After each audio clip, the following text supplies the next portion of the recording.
thank God I was blessed to have both in my life, both historic, strong figures. But if I misuse them and listen to not only figures that are not as historic as them, but figures that had nothing to do with the calling and purpose of my life, I would live confused. I'd be double-minded. I'm clear. And what I want you to do is be clear. Clear on who you are and why you are. And a lot of that will be exposed to you and others by who you are around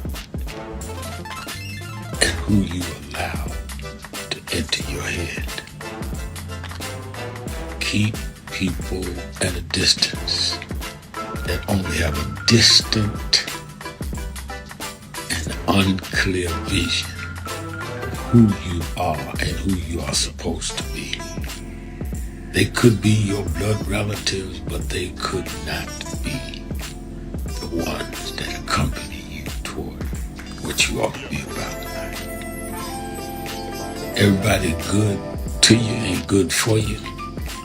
Everybody that makes you laugh sometimes end up making you a joke.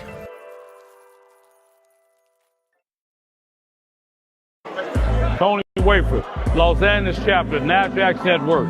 He just came in here to New York a couple days ago, had to stop by the House of Justice, and I sure enough found some justice, so I know I can leave here feeling like I got peace.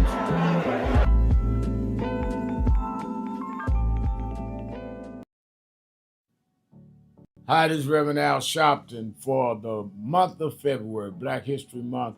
The Saturday Action Rally will be at Mother AME Zion Church, 137th Street, between Lenox and 7th Avenues from 9 a.m. to 11 a.m. We're glad as we transition into our new headquarters. Our 4 Saturdays of Black History Month, we'll be doing those rallies at Mother AME Zion. Stand on historic ground, holy ground, where Frederick Douglass spoke, where Madam C.J. Walker was funeralized, where Sojourner Truth had a Underground Railroad come through. I'm so excited about being there as it prepares us to move on to our new headquarters. Let's go back and stand on the rock that our people stood on for decades.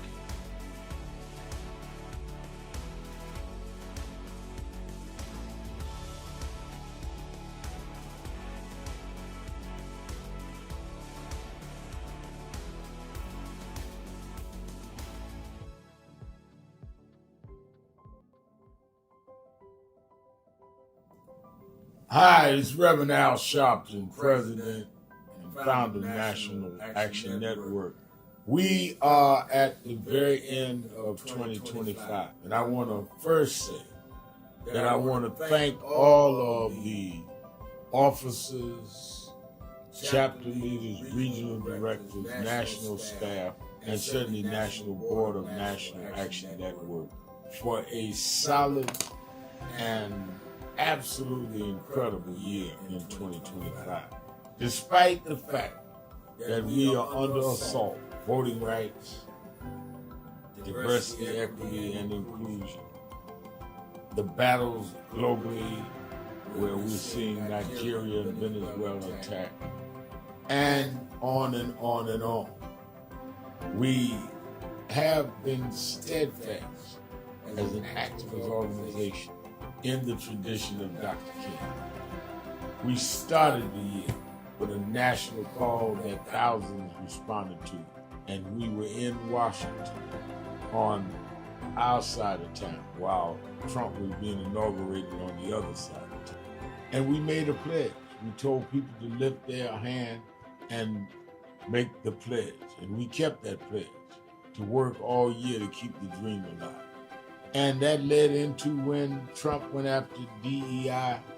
We supported some that were boycotting, and we started boycotting, something that had never happened. We said we're going to go buy from those that have committed to keep DEI, and went in several cities around Costco's and Sharpton We've now bought stock in other companies. We're going to shareholder meeting and demand they continue DEI. We've had a sensational National Action Network convention covering the span of activity, from political empowerment to education, to how we deal with the black church, how we deal with black women development that has to deal with both discrimination based on gender and race. And of course, we came to Wall Street by the thousands and marched in late summer on the anniversary of the March on Washington. And people thought you could not get people out, and they came from all over the country. And we marched on Wall Street and had an enormous turnout. The only mass black march, black-led march this year. We had a lot of protests, a lot of marches. I salute all No Kings marches and all. But the black organization march, it welcomed everybody. We had white, black, everybody there. Was our march on Wall Street in August. And then our Triumph Award and on into our fall agenda of organizing, mobilizing. We've expanded. We've started chapters in about 12 new cities. So I am proud of what we've done this year, but it's only the beginning, because our very rights are under attack, and they're not even being quiet about it. They want to revoke the Voting Rights Act. Section 2 may fall with this bill. They want to end the Civil Rights Act of 64. That's what the end of DEI is about. So let us be more alert and active than ever. History will decide whether the civil rights gains of the 50s and 60s died in the 2020s. That's on your watch and mine. So if we've got to march, we have to protest, we have to lobby, and we have to rally, whatever we need to do, we need to put our shoulder to the wheel more than ever. I'm going to lay out a plan on King Day, both in Harlem at our annual event and in Washington at our annual Martin Luther King Day breakfast that we do in D.C. We do 2 cities that day. And then, of course, all roads lead to New York, April for our convention.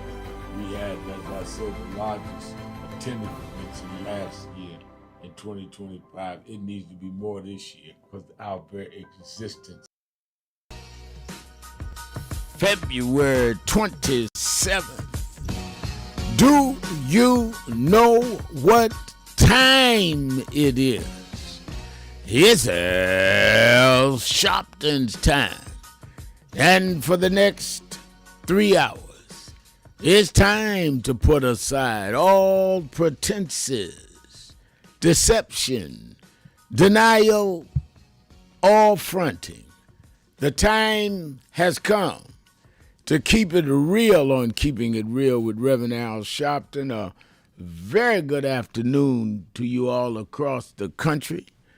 Good morning to our West Coast listeners, and welcome to those listening on Sirius XM, Channel 126, The Urban View, where talk empowers and becomes action. I'm coming to you live from our National Action Network corporate headquarters in New York. And for the next 3 hours, you can join the conversation because it's Exhale Friday. On Fridays, we exhale whatever is on your mind, whatever is in your heart. All you have to do is call us at 1-877-532-5797, 1-877-532-5797, and don't take your concerns, your thoughts into the weekend. A lot happened this week. We saw the State of the Union address. We saw the escalation of coming on the precipice of one way or another with Iran. We saw more of the misinformation drive by Donald Trump and his administration on what they're doing with deportations. And, of course, yesterday we saw the deposition of Hillary Clinton, and today it's Bill Clinton. So a lot going on. I want to hear from you all over as on the message board or in online. And this is a interesting one online. We have on our message board Antonio Jose Fernandez Guerrero. Says, Rev from Colombia, Portugal. Blessings and best wishes. Have always been an admirer. God bless. Well, Antonio, listen in Portugal. Some of y'all right there in Baltimore and take us for granted. People listen all over the world. I'm glad to hear from you, Antonio, and thank you for your call. I think that is interesting that last week the Supreme Court comes down and says that Trump cannot unilaterally do tariffs. They have not come in yet on their decision on Section 2 of the Voting Rights Act, which could, in many ways, take the gut out of voting rights. And we will have to do what we have to do to turn that around. And they want to come back to try and float out there what they may do with Iran, what they may not do. They're sending vessels over there, but we're not having a war, but I'm sending vessels over there. How much is this show and tell to keep people's mind off the fact that the economy is bad and getting worse, that we have a real problem with people's premiums now going higher and higher because they did not prolong the Affordable Care Act. They are not salvaging to put the government back open until the Democrats say they're going to put real reforms on ICE and the Department of Homeland Security. And I might add that I would be in favor of them eliminating ICE altogether and building something new. And then, so they throw up what they're going to do with Iran, which may be just a lot of smokescreen. And they throw out these depositions on Bill Clinton and Hillary Clinton. And a lot of us feel that's a distraction. If Bill Clinton had done something with an underage girl in any of that, now there's no question Clinton was there, knew the guy, but didn't necessarily know what he was saying or doing. Bill Epstein, rather, was saying or doing a young underage girl. But let's put it this way. Donald Trump is in the Epstein files more than anybody other than Epstein himself and Ghislaine Maxwell.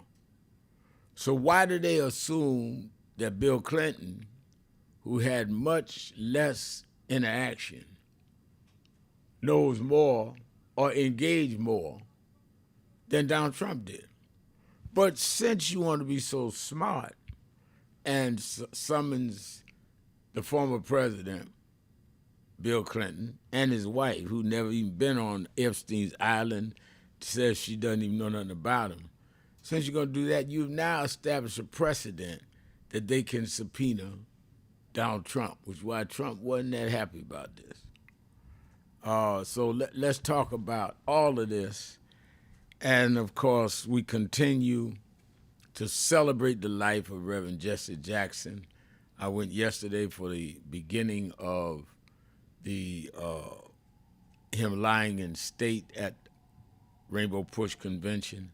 Rainbow Push headquarters in Chicago, and I was able to get back into New York at the tail end of the show.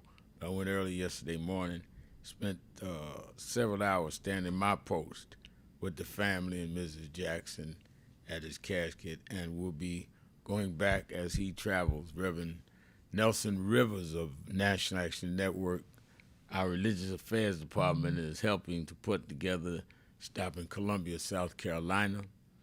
I talked to Reverend Rivers today, and then they're bringing the body to Washington, all back to Chicago, and I'll be there for that.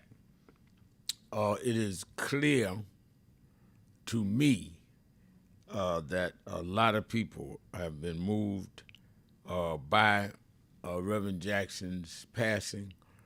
Blocks and blocks of people online yesterday to just walk by and pay their respects. And I understand there's a line outside today, and that's a good thing. And that is what he more than deserves. But the real challenge to me, and from me to you, is don't just mourn Reverend Jackson. Make sure that we keep what he and John Lewis and Julian Bond of his generation and Dr. King and others that mentored that generation, what they achieved. Everything. I said this yesterday talking to the press at the Lying Estate. Everything that was achieved legislatively by the King movement is at stake. Civil Rights Act of '64, ending discrimination and limitations based on race, is now being challenged by Trump saying no DEI. Well, how do you figure that, Rev Mal? Well, if you cannot say that corporations and agencies in government must show diversity, and you must keep a record of how many blacks, how many Latinos, how many Asians, how many women, how many LGBTQ, you must have a record to show diversity. If you leave it to them to do it on their own, they will discriminate like they always did. So the NDEI, which Trump is saying, is an actual straight shot at the '64 Civil Rights Act.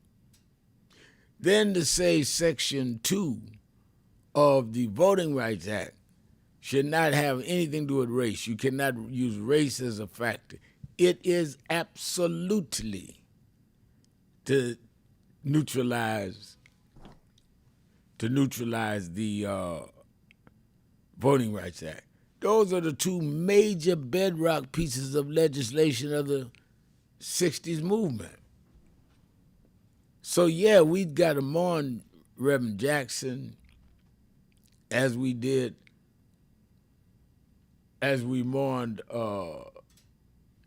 the passing of John Lewis. But if you're not mourning and not moving, you're making a mockery of their memory.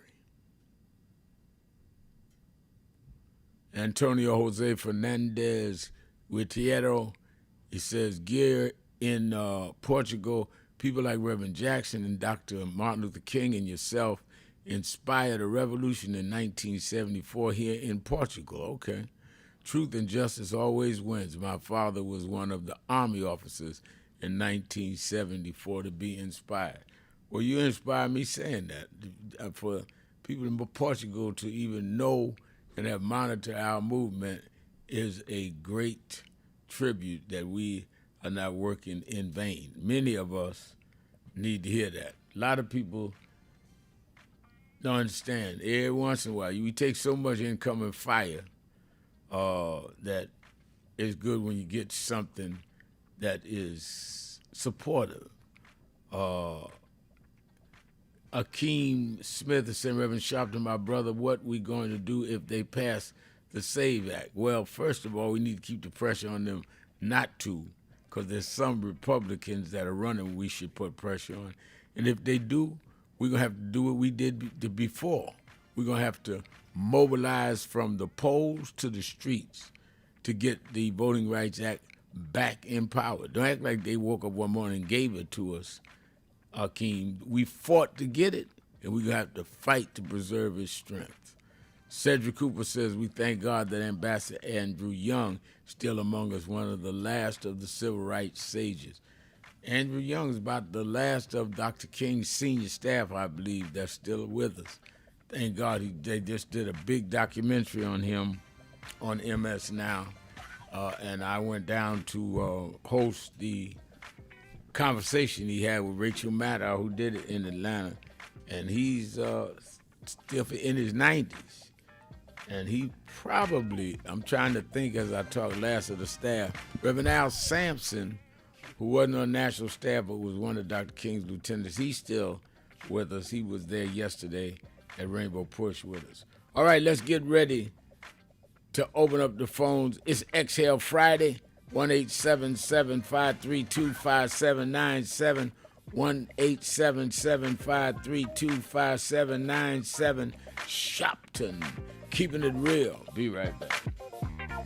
I want to talk to you. I want to talk to you. Just break.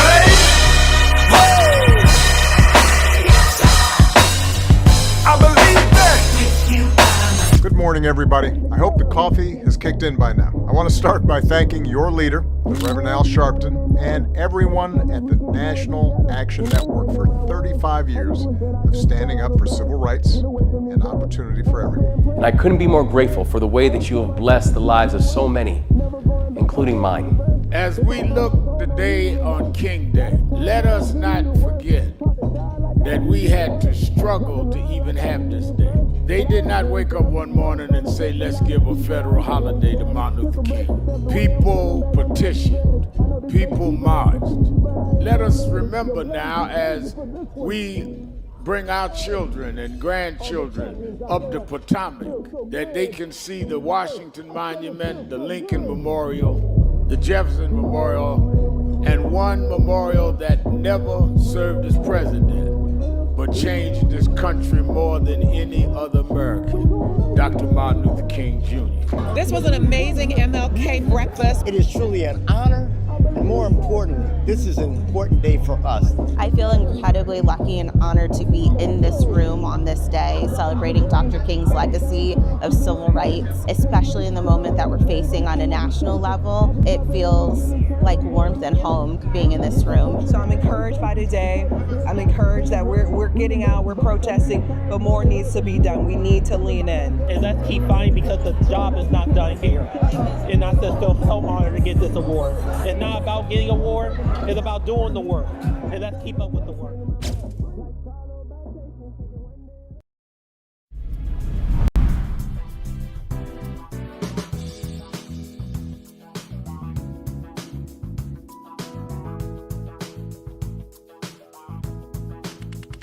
This is the first Thanksgiving I'm here in New York over 20 years. I'm just glad to be here with Rev today and to hand out the food. It's a blessing. It's a blessing. It's a blessing. It's Erica Ford, the Peace Doctor in the building. Here at the National Action Network, it's about thanks. It's about giving. It's about gratitude. It's about love. I feel it is important for you to understand that there's work out here to be done, but it starts with gratitude, it starts with giving, it starts with peace, it starts with love. And let's go. Before we feed our family, we got to make sure that we feed the community. That's right. That's what it's all about. We got to come with Sharpton phones. You come and you make sure you show up, serve the community. That's what it's all about. Tony Wafer, Los Angeles chapter, NASDAQ Network. She just came in here to New York a couple days ago, had to stop by the House of Justice, and I sure enough found some justice, so I know I can leave here feeling like I got peace.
you for joining us for Weekdays Live with Reverend Al Sharpton.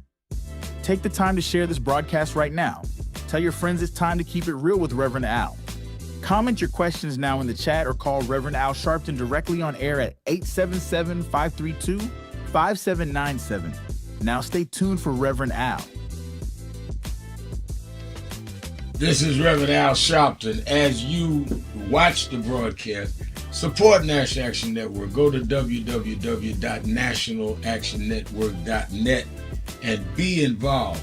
You can join, take your membership right online, www.nationalactionnetwork.net. Getting ready to start the program, but we need you to be part of the movement.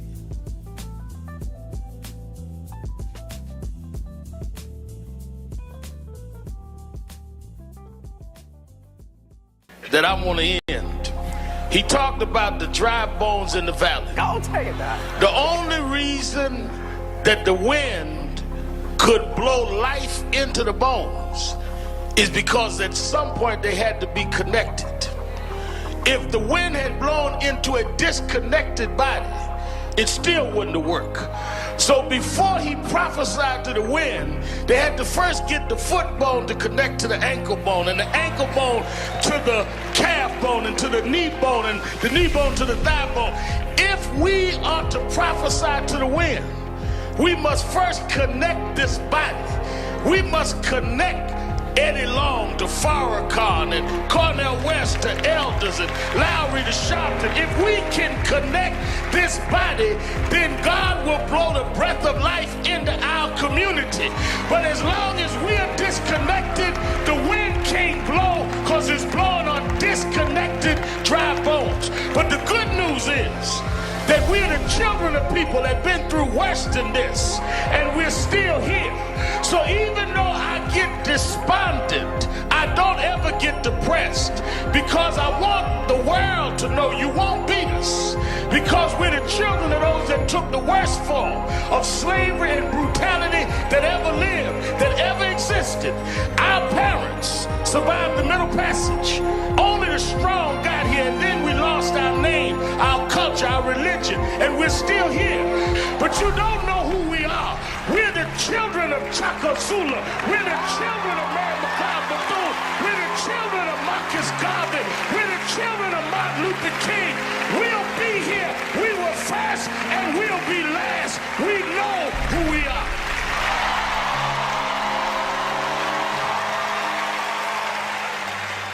Things past hope.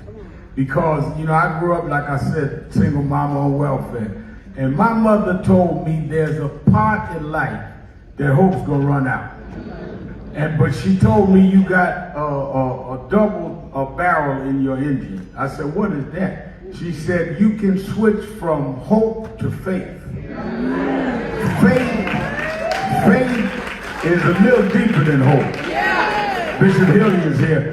Faith is when hope runs out. Faith is the substance of things. Hope for the evidence of things not seen. Faith is when we were emancipated after 246 years of slavery and walked off the plantations with no education, no money, no future. And we built black churches and black colleges and black fraternities. We had faith. Faith made us stand up to the most powerful nation in the world and turn it around. Faith means we went from the back of the bus to the front of the White House. We come this far by faith, leaning on the Lord, trusting in His holy word. He never failed us yet. Around this is so wicked. Now they're going to. They released last night a memo that said that the FBI was investigating good. They're trying to come up with something on the victim. Not they're going to investigate who shot her. The ICE agent shooting in the head 3 times. They're going to investigate her. And you wonder why we need movements. You wonder why we need to stand up. Hakeem Jeffries was here Monday. Why we need to deal with this midterm election. Well, Reverend, I I get calls on my radio show every day. Well, I don't see where voting changed them. All right, let me tell you where if they lose the Congress this year, where it changed. I am your host, would be Hakeem Reverend Al Sharpton, right and here we're back. Let me say by way of announcements, don't you miss Politics Nation with Al Sharpton, live at 5 p.m. Eastern Time, both tomorrow, Saturday, and Sunday. A lot going on. I'm going to have quality guests and dig right into it and what it means to us.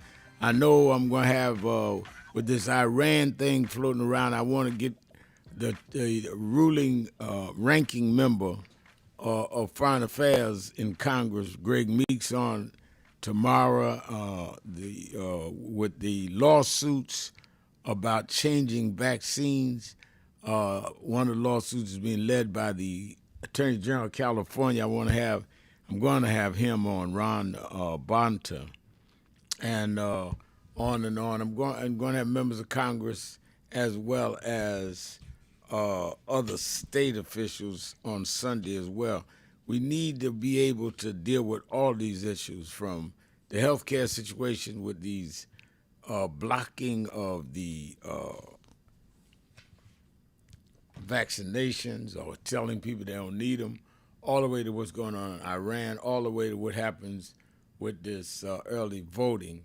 And I definitely want to deal with early voting. Right now in Texas, Trump is headed to Texas.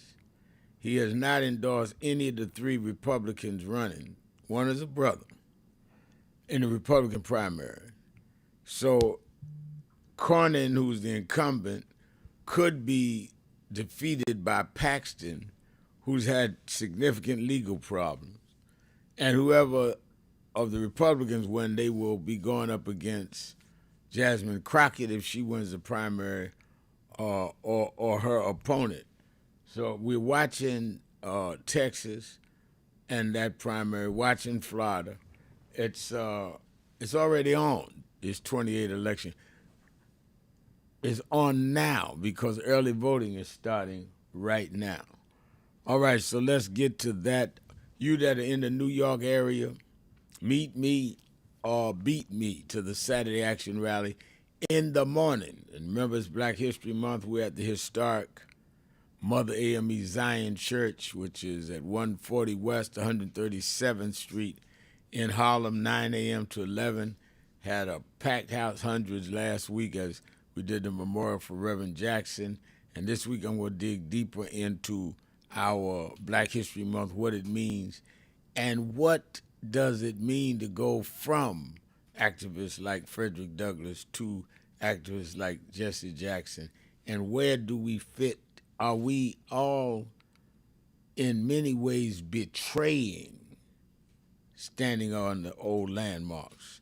So I'm going to talk about that in the morning. I want you that are in the tri-state area to be in the house tomorrow morning. You that are not in the New York, New Jersey, Connecticut vicinity, you can watch it live at www.nationalactionnetwork.net, live stream, or on Impact Television, the largest black-owned gospel station in the country on cable TV, or you can watch it on YouTube/NAN.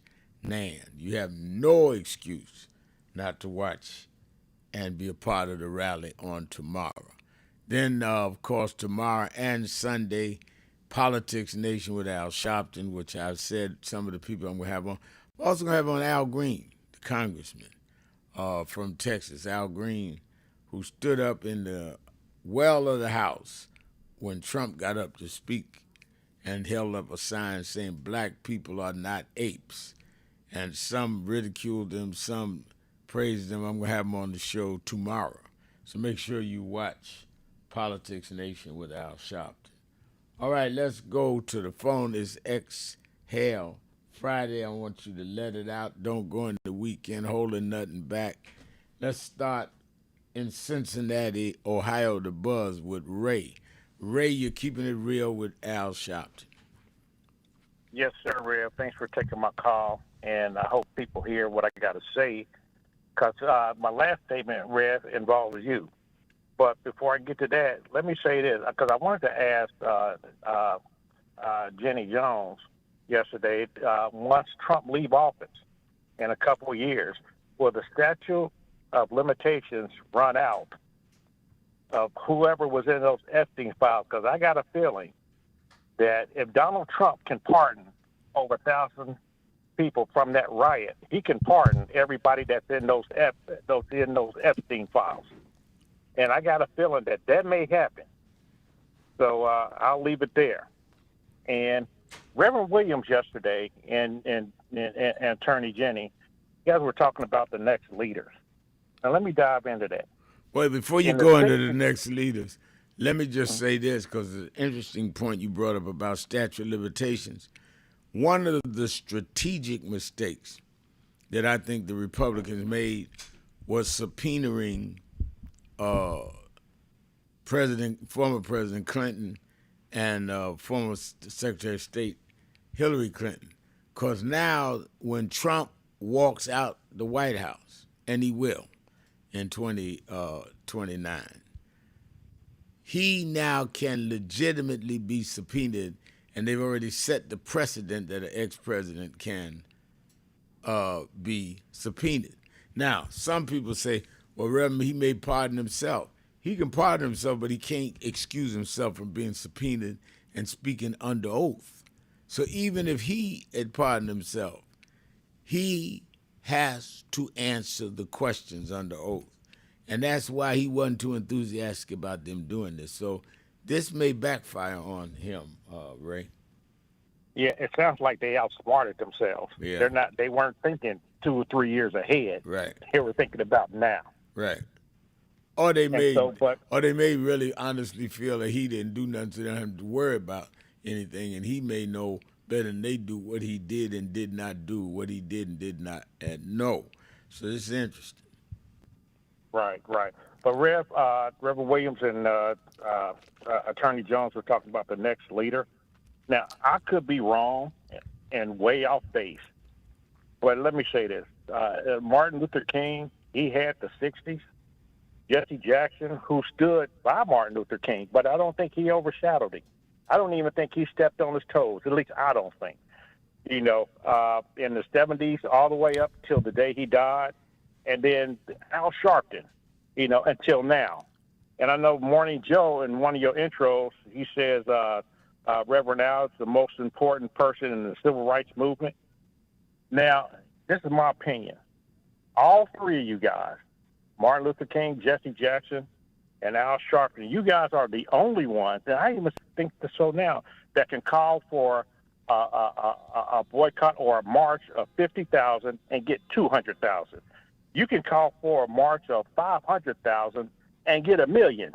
And I don't see anybody doing that now. So for me personally, I don't see anyone else doing that. And you talk about putting in the work. Yeah, you guys put in the work for decades.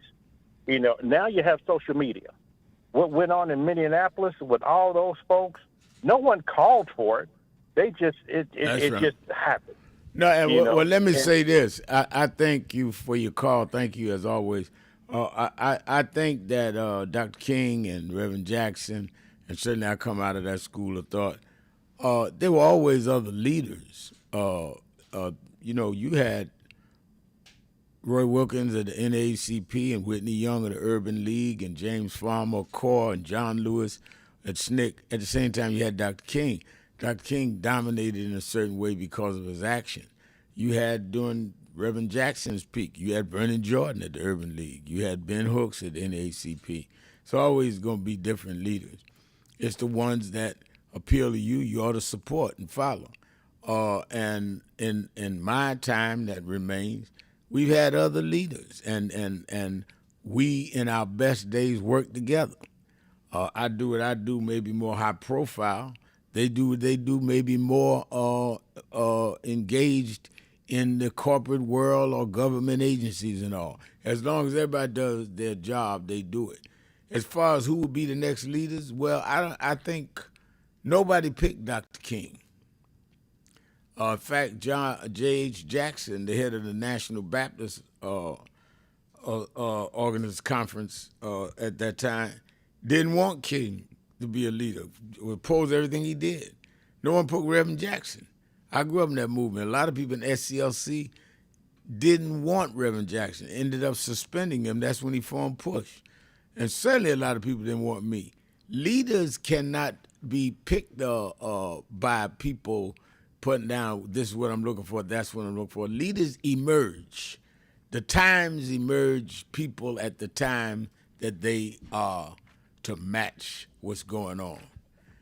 Nobody handed me a book saying how to be a leader. I learned sitting under the feet of Reverend Jackson and others. But there were a lot of other people sitting at the feet that didn't do what we ended up doing. Everybody go to school, don't pass the class. So some things we can talk about, but reality is real leaders are going to emerge on their own, and we don't have to choose them, and we can't stop them from emerging. Let's take a break. We'll be right back. Exhale Friday, 1-877-532-5797. Sharpton, keeping it real. Be right back.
Thank God I was blessed to have both in my life, both historic, strong figures.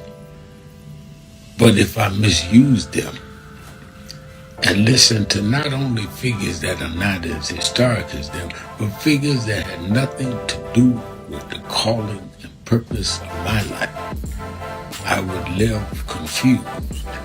I'd be double-minded. I'm clear. And what I want you to do is be clear. Clear on who you are and why you are.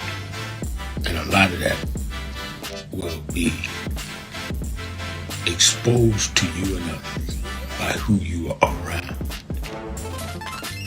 and who you allow to enter your head. Keep people at a distance that only have a distant and unclear vision of who you are and who you are supposed to be.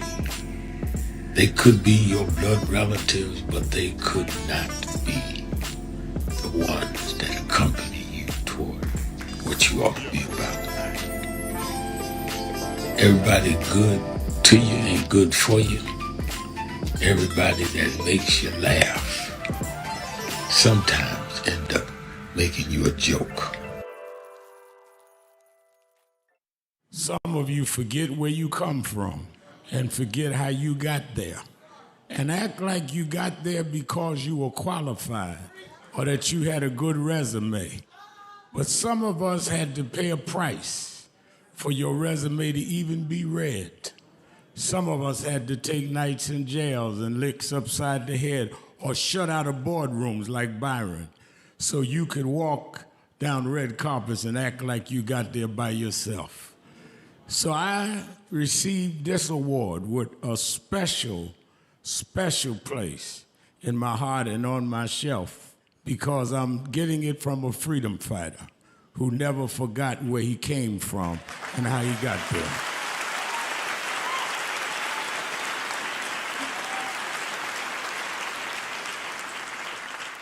Yes, we've come a long way. We've had now a black president and now a black vice president, but we still can get shot down and have to march to get a case in court. We still can get shut out of boardrooms. We're still doubly unemployed in a good economy. So we're gonna have to keep marching. And I thank not only my family, a mother that raised me by herself, but I thank that lady at the end of the march that knows she won't be on TV that night and knows her name will never be in the paper, but she believed in me enough to get at the end of the line and make me look good. Because Dr. King used to say, if you call a march and no one shows up, you just going for a walk. And I want to thank those that marched with me. 32 years ago, here in Los Angeles, we marched. And then many years later, with George Floyd and others, we're still marching. And I'm gonna keep marching, I'm gonna keep agitating, and I'm gonna keep going.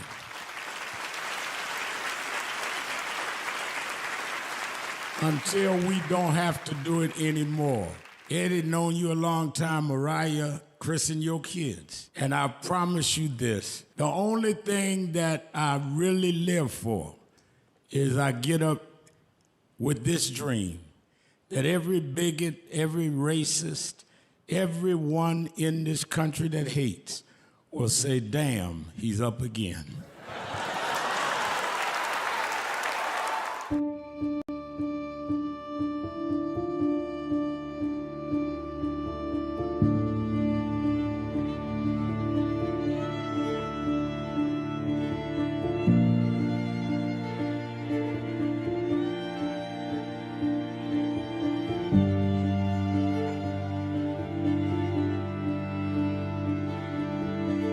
Robert Culp used to do a show with Bill Cosby, I Spy, and he did a documentary on breadbasket, Robert Culp. Oh, wow. You need to see that documentary. It's great. Absolutely.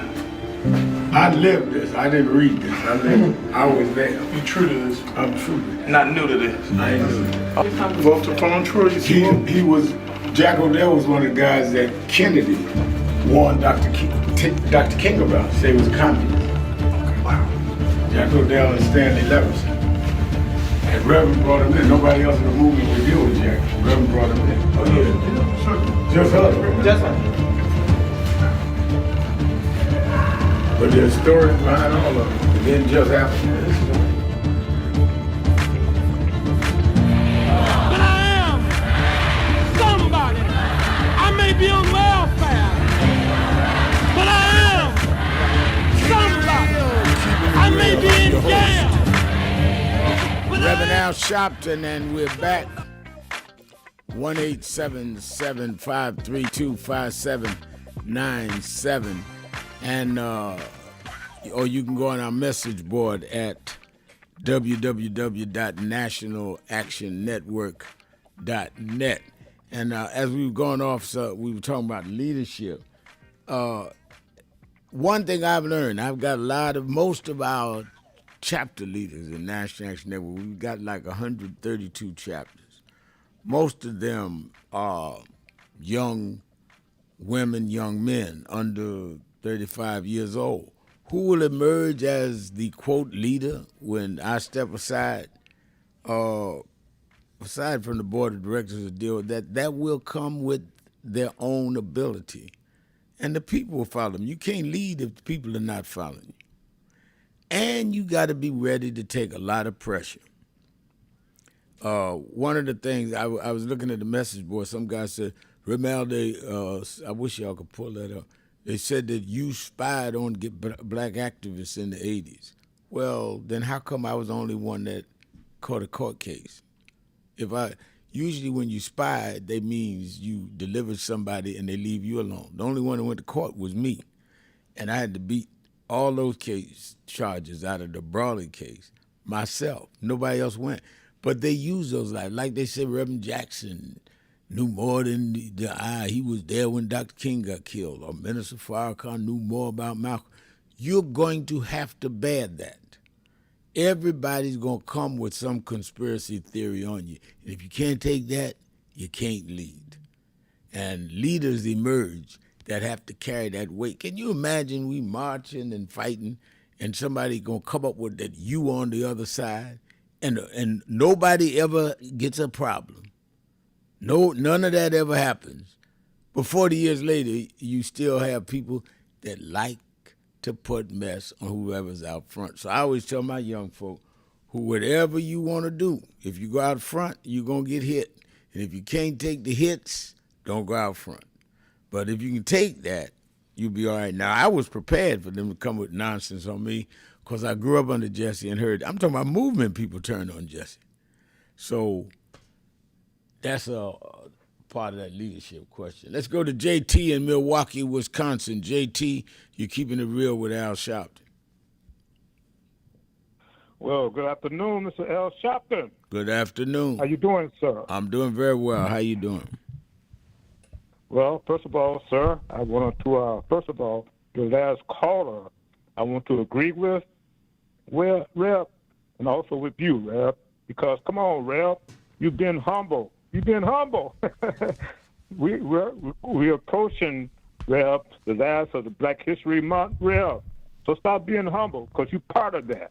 So I'm going to give you your kudos, okay? Well, thank you. Don't get mad at me, Rep. You're welcome. But, no, seriously, Rep, thank you for being there, and thank you for your show, what you've been doing the best you could in New York City and wherever you go. I just want to say, Rep, thank you for doing that, okay? Hey, Rep, what I called in for, we're going to midterms, elections. Mm-hmm. I know some certain states probably had it already, but other states have to have the midterms elections. And Rep, Donald Trump and those Republicans, they're trying to stop that by all means necessary, trying to stop people to vote. Right. First of all, Rep, ID. Come on now, Rep. You've been showing ID. Hey, they used to have us count how many marbles in a jar and stuff like that, Rep. They've been showing ID for the longest. So now they're saying, and Rep, excuse me for being over the fence, but Rep, I'm trying to say, what the Republicans and Donald Trump is trying to do, they're trying to use something that's called emergency or something like that, Rep. I'm sure you heard about them trying to do that. And they're trying to blame it on China. Well, China, I don't know about you, Rep. I don't remember China trying to do anything to hurt us. They're just trying to use that as an emergency to stop midterm elections. So, Rep, like I said, they're trying, by all means necessary, coming up with ridiculous stuff, Rep, trying to stop people from going out to vote, respectively, what this country's supposed to be about, Rep. So, Rep, my question is, I'm sure you heard about them trying to do that with China and stuff and trying to supersede the governors and stuff like that, Rep, in the states. Because the last time I checked, Rep, the governors in certain states, they had the power to control elections if they tried to cheat or whatever the case may be. But what Donald Trump and the Republicans is trying to do, they're trying to supersede that by saying there's going to be an emergency, something, and they're trying to blame it on China, trying to stop people from voting in the midterm elections because Republicans already know. They messed up big time, and people don't like them with ICE and all that kind of stuff, Rep. So, Rep, my question is, in conclusion, what's your feeling about that, Rep? What Donald Trump and the Republicans trying to blame China so they can supersede the midterm elections, Rep? If you can share that with me, sir, I appreciate that. And thank you, Rep, for taking my call. All right, thank you for calling. I absolutely think that Donald Trump and them, those with him, the whole MAGA movement is going to try and do whatever they could to undermine the elections, which is why we've got to be out there in big numbers and organizing now. That's why our convention is important of National Action Network and a mobilization strategy we're doing the HBCUs. For example, I was reading I'm trying to think of where it was, but I think it was a Washington Post article saying that that Trump is seeking executive power over elections and is urged to declare an emergency. Activists who say they are in coordination with the White House are circulating a draft executive order that would unlock extraordinary presidential power over voting. Now, this is out. Yes, Washington Post, that they are trying to circulate an executive order which would give the authority to the president to suspend the elections. Now, that sounds far-fetched? No. Look at what he's already done. So I agree with you, which is why we've got to be on target. And that's why I announced about the television show. I'm going to deal with that tomorrow and Sunday, and the rally. But the convention is we're going to in-depth some panels on all of this. So make sure if you any way physically and financially can get to New York, be here for the National Action Network Convention, April 8th through the 11th. All of the sessions, plenary sessions, open sessions are free.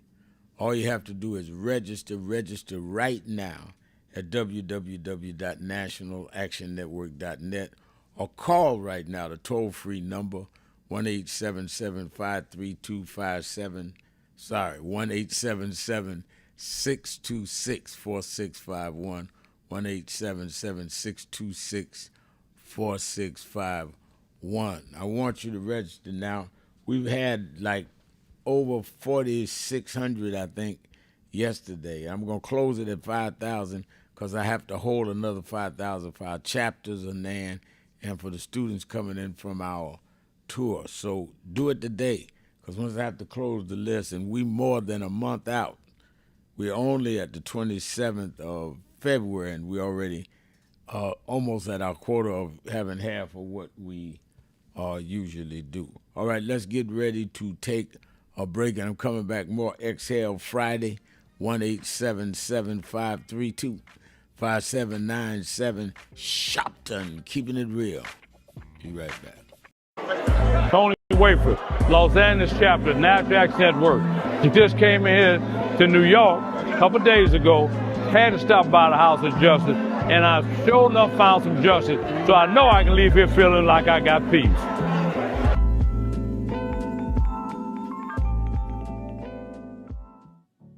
Hi, this is Reverend Al Sharpton for the month of February, Black History Month. The Saturday Action Rally will be at Mother AME Zion Church, 137th Street, between Lenox and 7th Avenues from 9 a.m. to 11 a.m. We're glad as we transition into our new headquarters. Our 4 Saturdays of Black History Month, we'll be doing those rallies at Mother AME Zion. Stand on historic ground, holy ground, where Frederick Douglass spoke, where Madam C.J. Walker was funeralized, where Sojourner Truth had a Underground Railroad come through. I'm so excited about being there as it prepares us to move on to our new headquarters. Let's go back and stand on the rock that our people stood on for decades.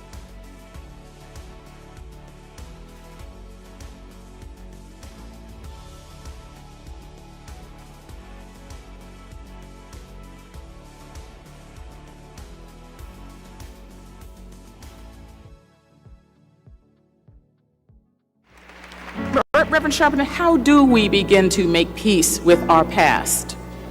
I don't think it's our obligation to make peace with our past. I think it's our obligation to learn from our past and to understand that soon we gonna be the past. I mean, a lot of us act like we gonna be permanent. and the past is the past.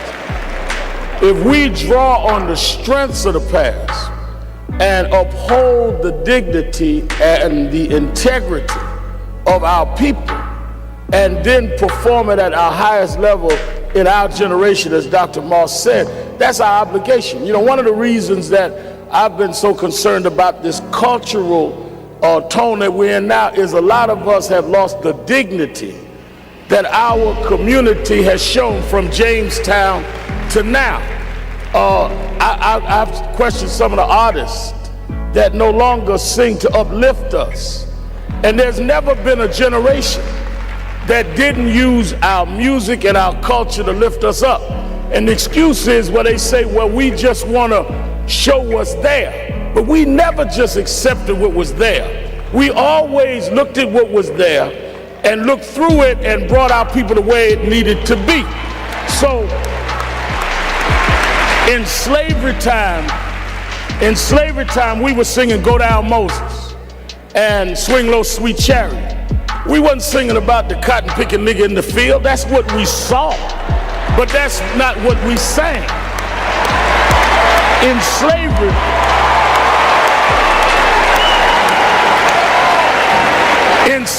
in segregation time, we were singing We Shall Overcome. Ain't gonna let nobody turn me around. We wasn't singing the hoe in the back of the bus. So where is this coming from? And that's what we need to challenge.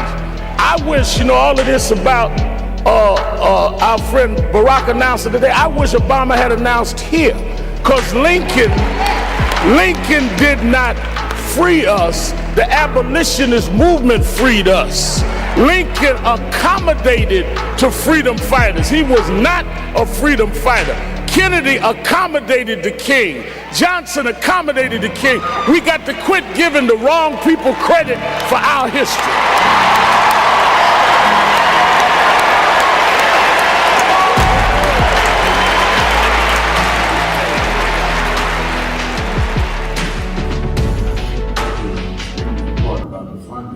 But I also want to add how they're changing what can be taught.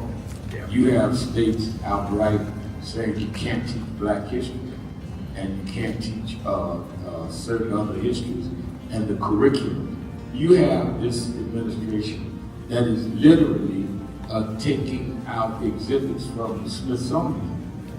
So we have not only an education problem in terms of resources, we have an education problem in terms of curriculum and what people are being taught. So I have one grandchild, 6-year-old. When he gets to high school, it may be just against the law for him to learn about certain parts of American history, which includes black. We want to talk about slavery. We want to talk about the good side of America. Well, what does that mean? That's not history. Everything was not good.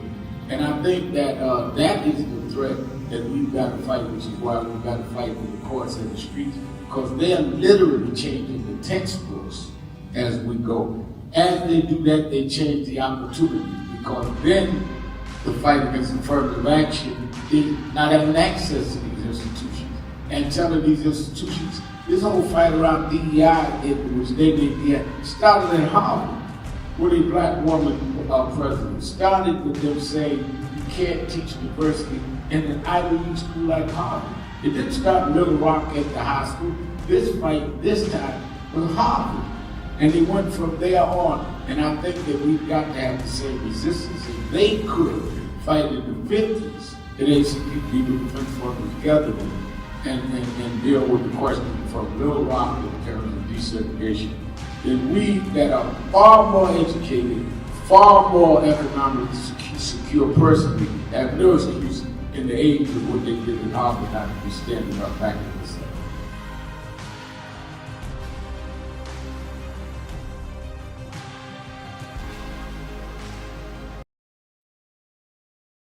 Hello, New Orleans. Let me tell you straight. They did not think we could come and be here tonight. They cut budgets and advertising, but one black man, Rich Newton, has said, I don't care. My families come together July weekend, and Essence will happen, because that's who we are. Give a big hand to Rich New Dennis for bringing us back.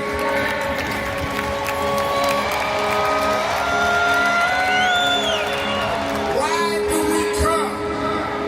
Because the essence of who we are is essential to what made this nation. We built this nation. We made this nation. We created the essential dollars that this nation lives off of. We don't care what bill they pass. We will not back up. We will not back down. We will not give in. We will not be chased out.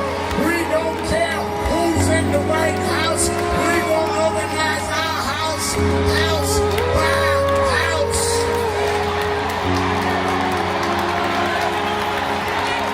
We came over the Middle Passage. We survived slavery. We survived Jim Crow. Don't you give up now. Don't you turn back now. Stand up, black man. Stand up, black woman. Reclaim your dignity. Reclaim your place. So we stand with the Black Economic Forum. We stand with Essence Magazine because that's who we are. So don't give in now. Yes, there's some rough days, but we've been through rougher days than this. Yes, Trump is a bad dude, but we beat badder dudes than Trump. So let's party with a purpose, because our rhythm and our music reminds us who we are. Because we can smile through our pain and organize for our gain. Let's stand up and let's celebrate who we are. Thank you, God bless you.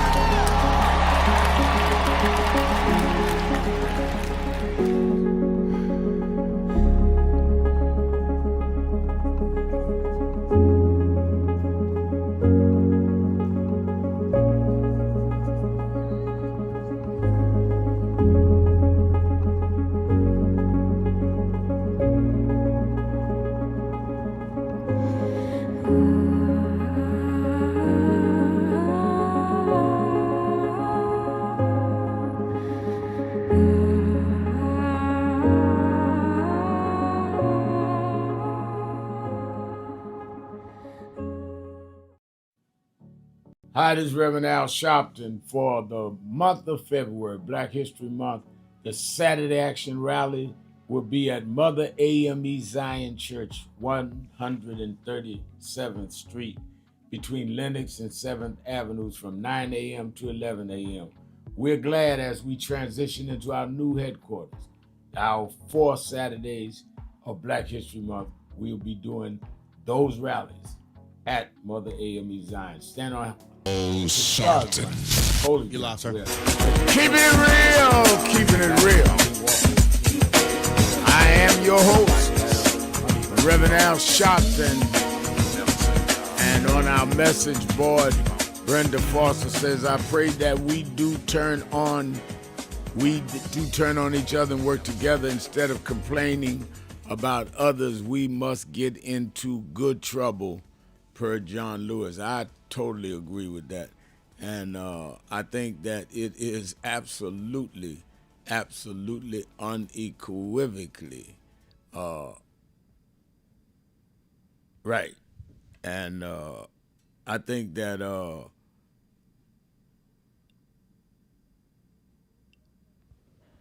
that we see in the Epstein files that's coming out. Tricia says the Trump-Stein files are disgusting.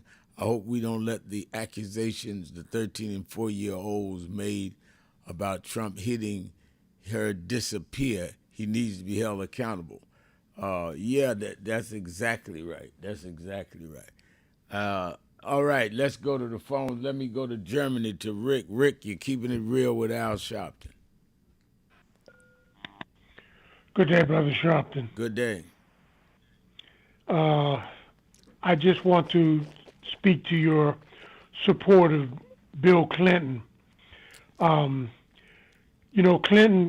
may or may not be involved with underage girls and boys, but he is still a puppet of the rich, an educated talker who I believe suspended the Constitution so that they could kill off many of the militia leaders in the early days, the days of Timothy McVeigh, and so that they could purge the intelligence community of white rogue agents who would lend support to those who would foment a civil war there in America. I believe they have not succeeded in purging their ranks of those who support racist middle America, and they have not purged their ranks, the intelligence community, of the rich who would use poor racists to engage in civil war again. Bill Clinton is an educated talker, but whether he's in the Epstein files doesn't faze me. White people have done more horrific things sexually during slavery, after slavery, during Jim Crow. All of that is history and the nature of the beast that runs America. But Bill Clinton is not going to he's not going to lead the revolution to bring the Constitution into the 20th century and the 21st century. Brother man, I'm done. All right, thank you for your call. Let me say that I'm one of the few people that marched against Bill Clinton when I thought he was wrong. I led marches against him on the crime bill. I led marches against him on the welfare reform bill. And many of my colleagues in the civil rights community were angry. Now, to say I was right, because the omnibus crime bill put a disproportionate amount of time on people that were caught with crack than people with loose cocaine, and we lost much of a generation in jail under these mandatory sentencings from that crime bill. So nobody got to convince me about disagreeing with Bill Clinton when it is appropriate. But that still does not mean that because I disagree with some of what he's done, that they have the right to distort whatever he and Hillary Clinton is being questioned on so that they can protect the people they won't call in. Because I think if we are selective in our morality, then we are not any better than the immoral people we're fighting. So Bill Clinton knows better than anybody that we've had disagreements. And yet I'm going to say right is right and wrong is wrong. And I do not think that if you've got Lutnick and all these guys that are in the administration that's been to this island and did all this with Epstein, this is a smokescreen to deal with Bill Clinton. And Hillary Clinton, who never even met the guy. So I partially agree with you that Clinton has done some bad things, but that does not mean bad needs to happen to him, and we set a precedent that will get other people involved. So I don't agree with that.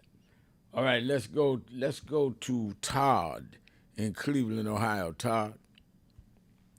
Hey, Reverend Al Sharpton. Yes, sir. So rest in healthy peace to the great Jesse Jackson, who worked all the way to the end his causes that he believed in. If you cannot stop the inevitable of your mortal existence ending, spend your last days focusing on the inevitable of what you can contribute to the well-being of the population. He did just that, and you expressed that in a statement. I appreciate. I like that about you.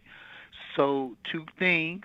one I want your full, firm opinion on. You may have to wrestle with it and come back to it on policy day. But the first thing is the president's belief that it would be good for the country to go from income tax to tariffs being the replacement of income tax. Income taxes in 2024 contributed $2.4 trillion to the federal revenue. That's a little bit more than 49%. To replace that with tariffs or import taxes would leave the country vulnerable to the whims of other nations, which would definitely put our economy in a bad spot. Everybody ain't got to do business with us, and they can gang up on us and say, you know, since we are so dependent on imports and tariffs, we're going to tell you what to do because we're going to put together a gang of countries against you. Right. That's not a good idea. Not a good idea. I have some healthy appreciation to his ambition if he really wants that, but it's a bad idea. So this is what I want your opinion on, and wrestle with this a little bit. I've for a long time believed that it would be a good idea if Liberia was a U.S. state. I recognize the distance, but I also recognize the way the information flows now and at the rate, and the U.S. could really serve to have a good presence down in Africa. And considering the history of how Liberia came to be, I think Liberia, if they were willing to come along, I'm not looking to force any country to do anything. I think if Liberia was willing to come along, this would be a good idea for the overall common good of the United States. Liberia is about 43,000 square miles of land. Ohio is 44,000 square miles of land. Liberia has about a little bit more than 5 million people. Ohio's the seventh most populous state, has 11.9. I'm just telling people that on the air to give them some perspective here. When you consider the resources, where it sits on the Atlantic Ocean, and what's surrounding it, and your own personal knowledge of what's going on down there, can you see that may be, or do you have an opinion as to whether that may be a good idea for us worldwide to have Liberia as a state? I think it's an interesting concept. Again, all of your facts are right about where Liberia's status is and what Liberia has been able to do. The question mark that pops up in my head, and you might have answered it better saying maybe we should get to it on policy day because I need to really think it through, is there's one thing for me to say Liberia did all of the things you said and mentioned in history till this present day. And it's another thing to say that therefore this country should also aid Liberia and not deal with these tariffs and not deal with foreign aid only going to certain countries. To say whether Liberia should be a state or not, state of the United States, I mean, my first blush at it, Todd, is that would be left up to the people of Liberia. Shouldn't there be an election where the people there request that? And second, what would it mean for their independence in terms of what they want to be see done in their country? What would the construct look like of them being a state? So let's talk about that next Thursday on Policy Day. Thank you for your call. Let me take a break, and I'll be right back. More Exhale Friday, 1-877-532-5797, 1-877-532-5797. Sharpton, keeping it real. Be right back. A young man who refers to the Reverend Jesse Jackson as his mentor, but who has been the mentor to so many people, a man who himself ran for president of the United States and who on a regular basis on MSNBC stands up for economic and social and racial justice, for saving the environment and for peace on this planet. Please welcome the remarkable Reverend Al Sharpton. Thank you. Thank you very much. I was born and raised in Brooklyn, New York. Some of the ministers, even though I was a young minister, seemed like they were not connected to what was going on in the urban North. Jesse Jackson came from the South, but organized in Chicago and knew how to organize in urban centers. There would not have been a continuation of that movement had Jesse Jackson not bridged that gap and started fighting for collective economics at that time.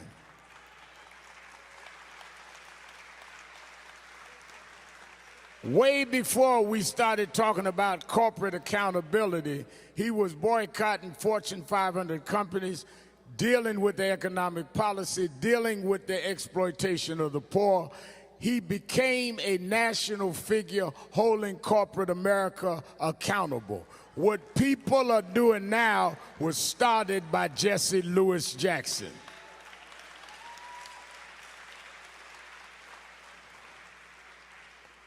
But directly as they start the Democratic Convention on tomorrow, let me just talk about his historic reshaping of the party. In 1983, he started saying a black should run for president. There was in 1972 the Gary, Indiana Convention, National Black Political Convention. There was the fights between the black nationalists and those that were in elective office. Reverend tried to bridge that. It led all the way to 83. He went around the country trying to get certain blacks to run. In the middle of him doing that, he started a Southern voting crusade. As he was on the bus going through Mississippi, through Louisiana, registering voters, people started saying, "You should run, Jesse." And we started to chant, "Run, Jesse, run." Most of the black elected officials didn't see it. He ran anyway. And he ran and won many of those primaries, and he put us on the agenda saying our time has come. But he did something that shifted the party and shifted history. And that is when he ran in '88. Not only did he win more delegates and win more states, he changed the rules of the party. This is what I come to say tonight. When Jesse Jackson from the '88 campaign changed the party from winner take all to proportional representation, let's not forget, before '88, if you got one vote more than your opponent in a primary, you got all of the delegates. Jesse Jackson changed the rules to where it didn't matter if you got more or not, you still got your share of delegates based on the vote you got.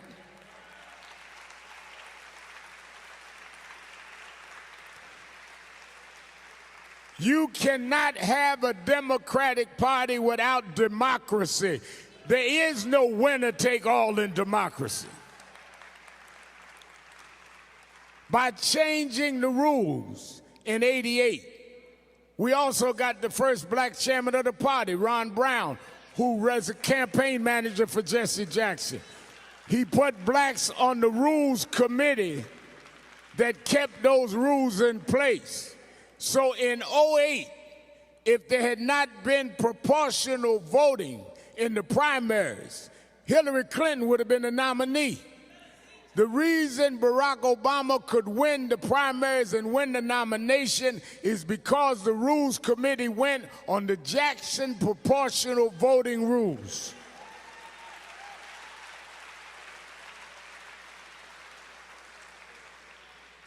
As we come into '24, when Joe Biden decided not to run, and there were those that said, let's have an open convention. There were people on the Rules Committee. When Joe Manchin said he was thinking about running, they said, well, no, you can't run because the rules won't let you run. Those people on the Rules Committee were put there by Jesse Louis Jackson.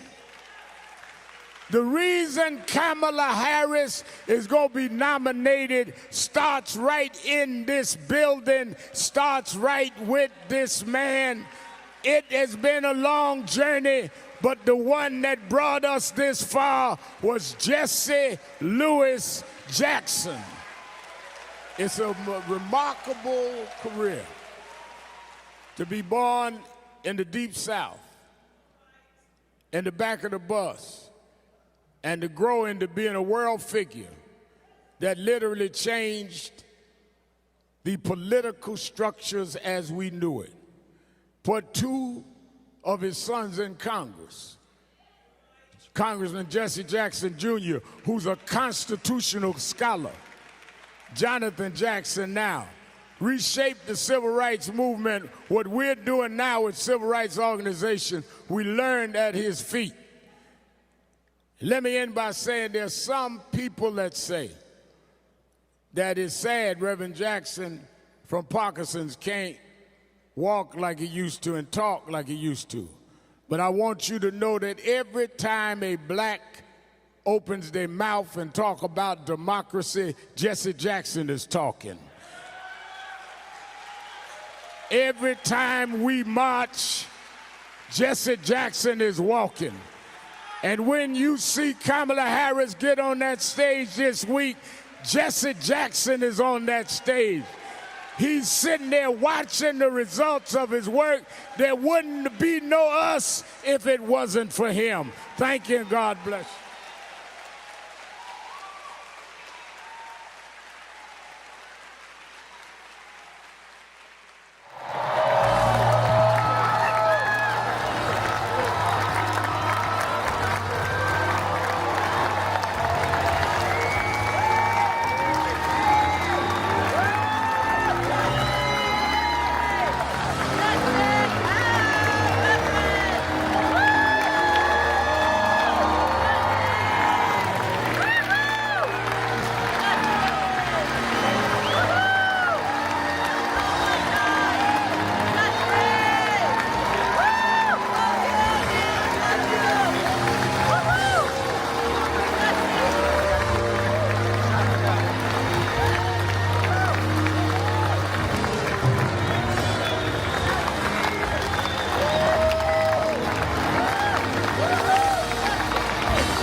You gotta get one.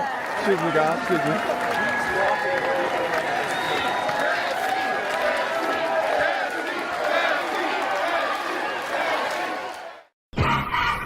I want to talk to you.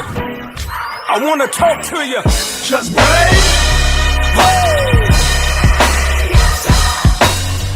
I believe that. Good morning, everybody. I hope the coffee has kicked in by now. I want to start by thanking your leader, the Reverend Al Sharpton, and everyone at the National Action Network for 35 years of standing up for civil rights and opportunity for everyone. And I couldn't be more grateful for the way that you have blessed the lives of so many, including mine.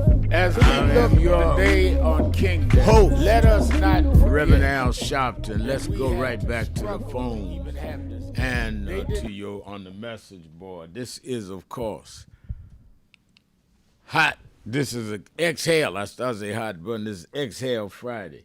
Let's go to Mark in Atlanta, Georgia. Mark. Yes, how you doing, Reverend Al? I'm doing well. How are you?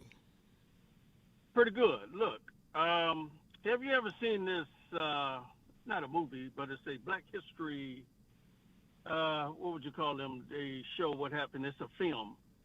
But it was called Ali, Parks, and X, The Fight for Change. Did you ever see that? No. What's the name of it again? Oh, okay. Yeah, it's called Ali, Parks, and X. That meant Muhammad Ali, Rosa Parks, and Malcolm X. And it was called The Fight for Change. And it's very interesting. It's outstanding. And what got me was this. They had a gentleman on there, and I swear I thought you're the reincarnation of him. and that is Gordon Parks. You know who Gordon Parks is, right? Yes. Yeah, I swear, you look just, man, I looked and I said, is that Al Sharpton in the day? Look, this guy, you and him, y'all look just alike. I'm telling you, man. It was really amazing. So, but if you get a chance, that's the name of the, you know, when they show Black History, about an hour-long thing on there, it's called The Fight for Change, and it start off with Ali, Parks, and Malcolm X, and it's a beautiful. You'll love it. You'll really love it. Some details that we never seen before. Now the name of it is what? Yeah, it's called. It start off the title Ali, Parks, and X. Okay, because I know that somebody put out a film with Ali the night he had. We was fighting in Miami against Liston. And Malcolm X was there, right, and I think Jim Brown or somebody. That's a different film. Yeah, I've seen that one. Right, yeah, that's a different I've seen that This one here. Okay, if you see this one, I think you will really enjoy it. Okay. And the main reason I called you because of that. You know, you look just like Gordon Parks. If you see that Gordon Parks on there too, you see him, you'll say, "Wow, y'all got the same hairstyle, same I said, wow, that is really amazing." So it's a good thing. That's a beautiful thing. But what I called you for, I guess I missed the day where the pastor that I think he operates King Solomon Church or something. Yeah, Reverend Williams. I can't think. Yeah, Reverend Williams. I always try to get in on him because there's a real powerful subject I think a lot of people don't pay attention to. And King Solomon and why that is so important. Well, I don't know if you remember, but it was called the Golden Age, and with King Solomon. And during that period, I mean, it was a 40-year period where they had unity, peace, moral clarity, prosperity, everybody married, and guess what? Everybody has the same purpose. Everybody, nobody, and there were no different thoughts. Now, the problem with that is, you know, I asked myself, I said, how come America can get 40 years, and also with no wars during that time either. No wars, it was just a peaceful 40 years. Now, when you ask about the U.S., see, it's built on a constant change, and they don't have a lot of stability. This is the reason why we have problems. So because of that, I really think it would never hit a golden age because, remember, back then there was only one ruler in King Solomon era. One ruler, one vision, and one people. But the United States, it was designed opposite because power is divided, disagreement is expected, and change is continuous. So that makes long periods of harmony very difficult. So even, I know a lot of people are upset because of what happened in the vote last year when Donald Trump got in.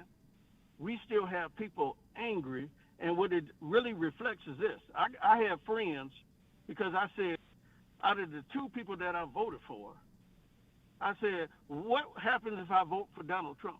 You know what most of the black folks said? They said, don't talk to me ever again. Wow. And I said, why are we divided among blacks because of this man? Now, I told him, I said, I'm 60-something years old, and all my life, I voted for all white people except for one, and that was Barack Obama. So I said, what changed? I'm trying to figure. So you're mad at this guy. You don't like him, but the people voted for him, and guess what? It was a lot of the Mexicans that gave the vote. So I don't want to keep, over talking. I want your response to that. Yeah, well, my response is very simple. You have the right to vote for who you want, but people have the right to tell you they disagree with you. And I think that a lot of us take a position and want people to be silent when we tell them that's my position. I think that anything you stand up for, you need to be prepared to defend. When I get on this radio show or my television show or rallies and say something, I got to defend that. And if somebody says they're for Trump, they need to explain and defend that. And those that are opposed to Trump have the right to raise those questions. You're so right. That is so fair. And I think it's so simple, but it's a shame that my own black friends, even if I say, well, I don't see, what's really going on because there's nothing different. I said all these years, it's pretty much the same thing. But just like I told you about the golden period, we didn't never have peace, prosperity, everybody on the same page, unity. I said it's the same old cycle. When is it going to change? And that's all I ask. All right, well, thank you for your call. I don't think it's going to change, though, unless we are honest with each other. And I don't agree, Mark, that it's the same old, same old. Let me tell you something. I spent third half of yesterday in Chicago standing by the casket of Reverend Jesse Jackson. 2 of his sons were standing there with me. I'm standing there with them, really. And it occurred to me when Jesse Jackson and Jacqueline Jackson were married, they were living in the Deep South, in Greensboro, North Carolina, and going to A&T. They were part of the movement that ended Jim Crow, where they were in, Reverend Jackson was arrested in school as a student for sitting in downtown because they couldn't use the buses, they couldn't sit in front of buses, they couldn't use public utilities and all. They could not vote easily. There was no voter protection. He died having put 2 sons in Congress and the right to vote. So I think we too quick and glib to say it's the same old, same old. It ain't the same old, same old. There's been some changes. Has it been all the changes we wanted? No. And we need to keep fighting to get the changes we want. But one of the ways to keep fighting is not to mislead people that nothing has changed. You and I live a much different life than our parents and grandparents in parts of this country. And we need to own that, because to say that it's same old encourages people not to even try, when in fact, if you fight, you can win some things. If Reverend Jackson used to say, if you fight, you can win. If you don't fight, you're guaranteed to lose. Let's take a break. Be right back. Keeping it real. 1-877-532-5797. Sharpton. Keeping it real. Be right back.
I had a thought this morning that I want to share with you about mentorship.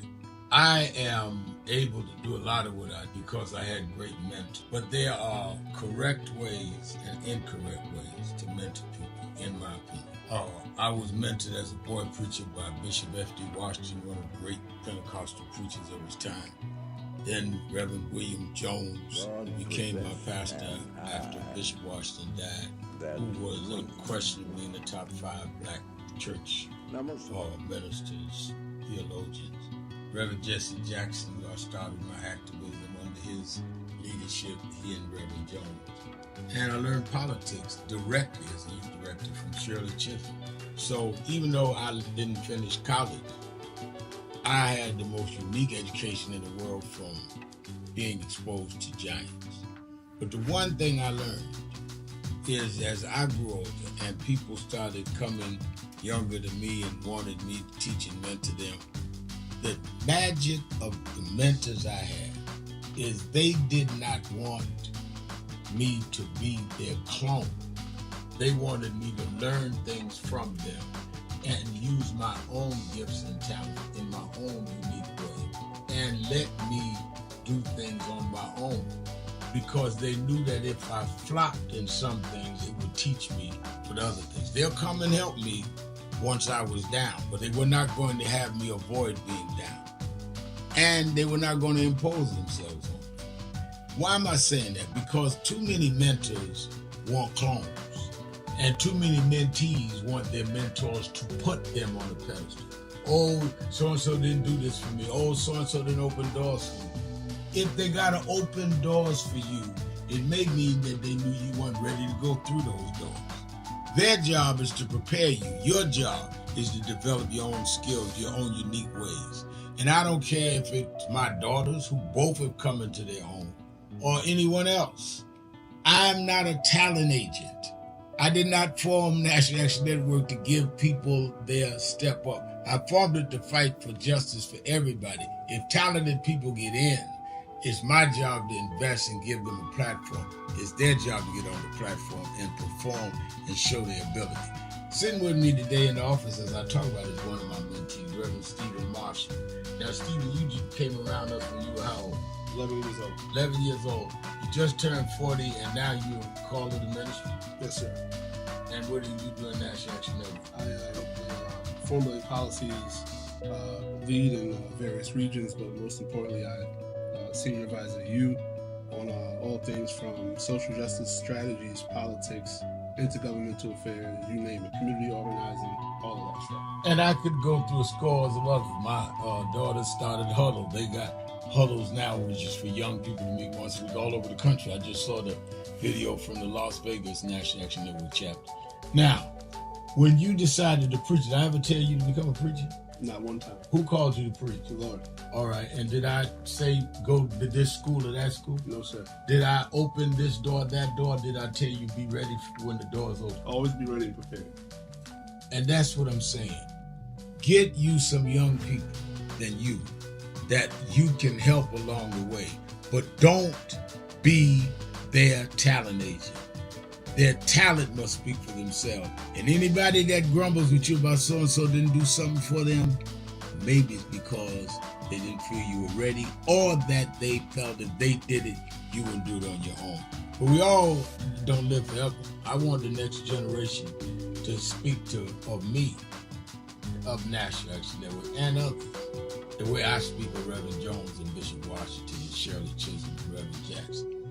But I just don't want young people to feel that somebody ought to give them the reins of leadership or give them the reins of business or whatever it is you're in. You need to learn from their journey, get the pearls of wisdom from them, but don't have them do for you, because then it means you can't do it for yourself.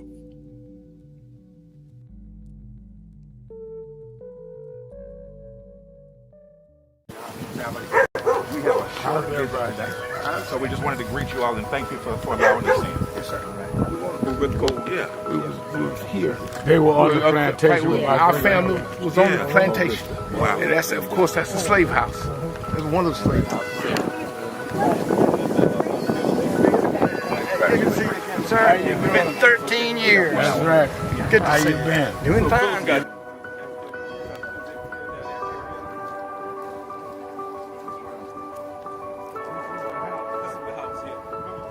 Last time, and we Alexander Sharpton.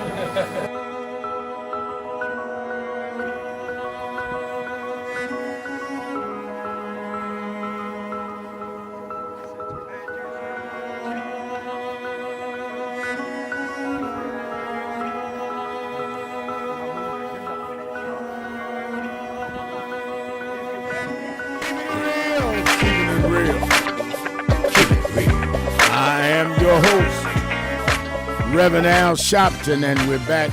Don't forget, Politics Nation with Al Sharpton, live at 5 p.m. Eastern Time tomorrow and Sunday. Among my guests tomorrow, we have Congressman Al Green, who led the one-person protest at the State of the Union address, holding up a sign saying, "Black people are not apes." And we'll talk to him about the reaction. He was censored last time. What does he feel this time? And I'm going to talk about the Texas primaries with him. I'm going to have on Greg Meeks, the congressman who's the leading Democrat on House Foreign Affairs. I want to get into this Iran situation, how serious it is not. Both of the congressmen, I want them to talk about where we are with the shutdown. And I'm going to have other guests Sunday as well. Got a stacked show. Congressman Stephen Horsford, who's on that committee dealing with the shutdowns. But I want to focus also a lot on voting, and it is leading into next week, Selma and voting rights. We'll have some voting rights experts on and some activists. So don't miss either night, Saturday and Sunday, 5 p.m. Eastern Time on MSNBC. I'm sorry, MS Now. Used to be called MSNBC. Now, lady stopped me at the viewing of the body yesterday in Chicago. Said, "You know, Reverend Al, I was thinking that your show come on Saturday and repeat Sunday, but it's two different shows." I said, "No, all my shows are live shows. There's no repeats. So you can't say I missed it today, I'll catch it tomorrow. No, it's gone." All right, let's go back to the phones. Also, let me remind you, be at the Saturday Action Rally in Harlem. You that are in the tri-state area, meet me there in the morning, 9 a.m. to 11 a.m. as we continue our Black History focus at Mother AME Zion Church, 140 West 137th Street, 137th Street between Lenox and 7th Avenues. And I'll be there 9 to 11. You that are not near or in the New York area can watch it live on Impact Television or at www.nationalactionnetwork.net or YouTube/NAN. All of them you can watch. And we had, I think it's collectively about 150,000 people were tuned in at some point during the rally last week. But I love people that come and be there. All right, let's go to Disco Brian. Disco Brian, before I do that again, let me urge people that have not signed up for the convention. Everybody talking about running for president has signed up.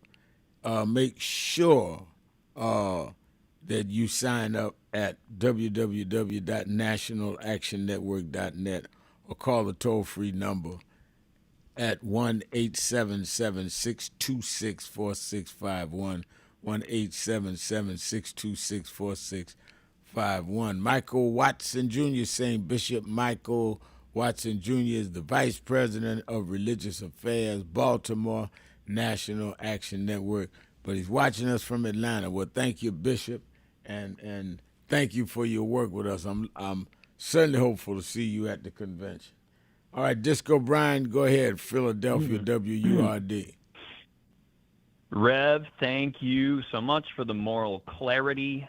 Too many of your colleagues in media these days are adrift in ideological purity, whereas you keep standing in God and truth, and I wish it weren't so damn rare.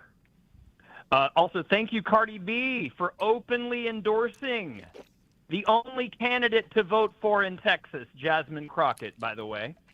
Where are the rest of our cultural icons in this urgent moment? Far too silent. I love y'all, but please go help all your sisters out. Rev, you know I'm a remixer and a digital mashup artist. I am almost done adding some context to your response to my call on this show Wednesday about certain progressive candidates and influencers calling to replace Hakeem Jeffries. So my video mashup remix of our Wednesday call will be up soon on my YouTube page, thedemocracy.fun. It's a Kendrick Lamar, Pat Benatar mashup, Rev. It features Not Like Us and Hit Me With Your Best Shot, adding musical muscle to your anthemic declaration. Rev, today I want to address what's called independent media. Independent media is dependent on the billionaire broligarchy's algorithm and sponsors, just as corporate ownership and advertising structures shape narratives in legacy media, so too do nefarious influences shape narratives in so-called independent media. Rev, you have taught us that power requires oversight. Whether that power sits in a political office or in a newsroom or behind a streaming setup, if we don't apply consistent standards, as you've taught us, we risk replacing one unaccountable system with another. And as you always say, we've got to distinguish between people of substance and people who are performative. Now, Rev, here's why that lens matters. I love and have praised Don Lemon's moral clarity on this show and supported financially. I have supported his independent platform, even though I am nearly broke. But I've been troubled. I gotta keep it real, Rev. I've been troubled by some of the people he's elevated, including those anti-Hakeem influencers, like the hosts of I've Had It, which we discussed Wednesday. Rev, for years at CNN, Don Lemon tried to book Alexandria Ocasio-Cortez, and it never happened back when he was on CNN for all those years. And, you know, AOC has been in the public light since 2018. And he's publicly said he'd also been trying to book Hassan Piker ever since he started his show. And that didn't happen either.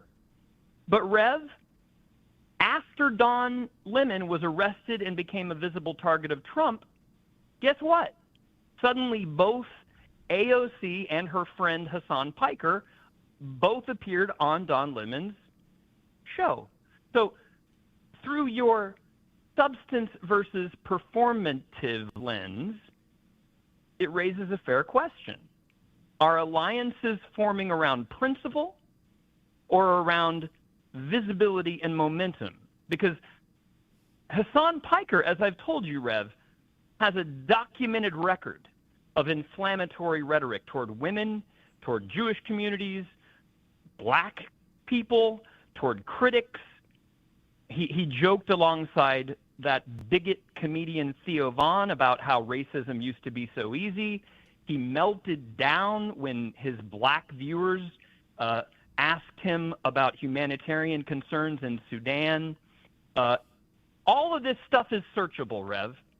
Yet he comes on to Don Lemon's show and lectures Don Lemon himself and 5 other very credible non-white panelists, including Katie Fang and others, about Trump's racism.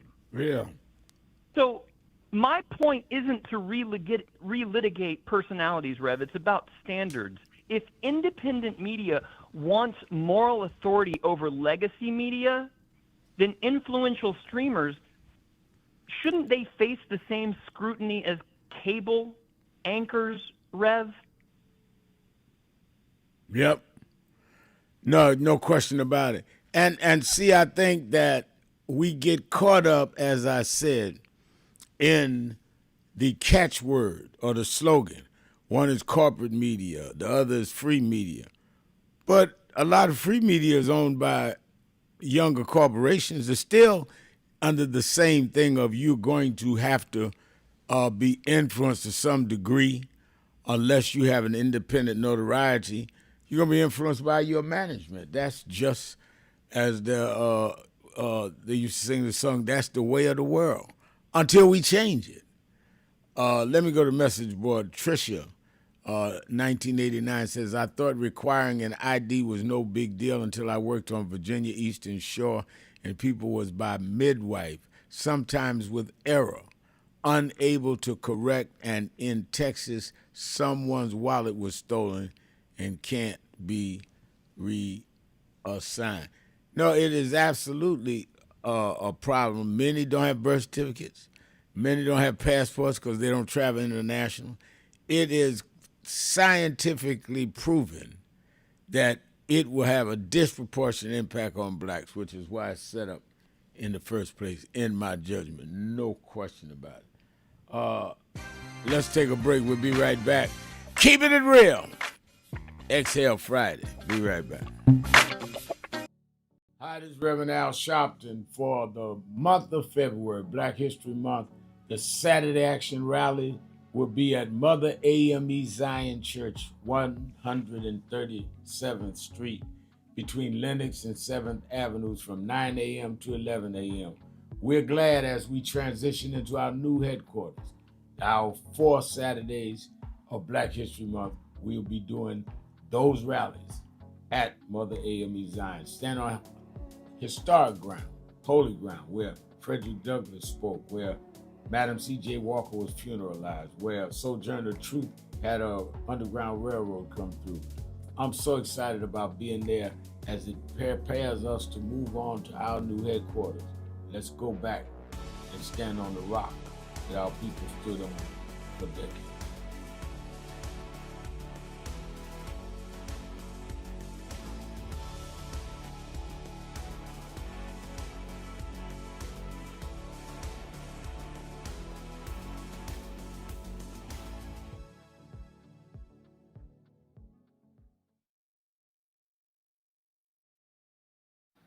Around this is so wicked. Now they're going to, they released last night a memo that said that the FBI was investigating good. They're trying to come up with something on the victim. Not they going to investigate who shot her. The ICE agent shooting in the head 3 times. They're going to investigate her. And you wonder why we need movements. You wonder why we need to stand up. Hakeem Jeffries was here Monday. Why we need to deal with this midterm election. Well, Reverend, I get calls on my radio show every day. Well, I don't see where voting changed something. All right, let me tell you where, if they lose the Congress this year, where it changes. The Speaker would be Hakeem Jeffries, who grew up right here in Name, as he said on Monday. The Speaker decides then the calendar for the legislative session. The chairs of the committees become Democrats. So the Judiciary Committee, now watch this in the barbershop. The chair of the Judiciary Committee, y'all saw the Judiciary Committee have the hearing and brought in the special counsel yesterday. Well, the chair this time, if the Democrats win, would be a Democrat who could then subpoena the Attorney General Bondi, all of the folks that were involved in January 6th. They can subpoena the vice president, all of them, because you've got the power of the gavel. Wonder why nobody has asked Pence how he felt running for his life January 6th. Well, if you get the Judiciary Committee, you can subpoena Pence. This is a defining moment. As our world faces urgent challenges, the movement comes together. National Action Network's 35th anniversary and convention, April 8th through the 11th. Leaders, activists, and community voices united for justice and change. The moment is now. Be in the room.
You gotta get one.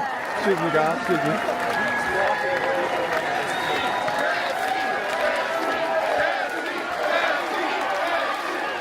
Many people cannot focus because they have not really come to terms with their calling and life purpose.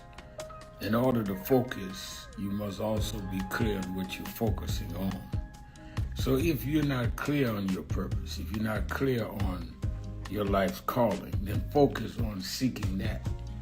Because if you just read the ways and roads you traveled that you didn't even choose, that were sort of just laid out for you by God, in that it's telling you, speaking to you about what your purpose is and what you were born to do and be. I learned the things that I didn't plan had to be planned by God, and God's plan was directed toward God's purpose in my life. And I focus on that. Not focus on what others do, not focus on how well they're doing or bad they're doing, but focus on whether I'm in line and aligned with what I'm supposed to be about. And in order to move straight ahead, you have to be focused on the path you're running on.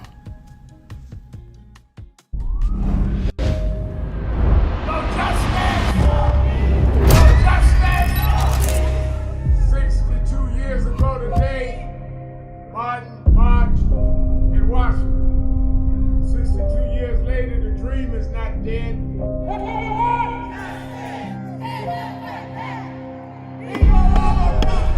I'm here because I must be here. Democracy is not there for the pig, and you have to fight for democracy. That's what it is. What Trump will erase, we will replace. It's the dreamers in many cases have reversed and tried to turn it into a nightmare. We come to Wall Street rather than Washington this year to let them know you can try to turn back the clock, but you can't turn back time. We gonna keep the dream alive on Wall Street.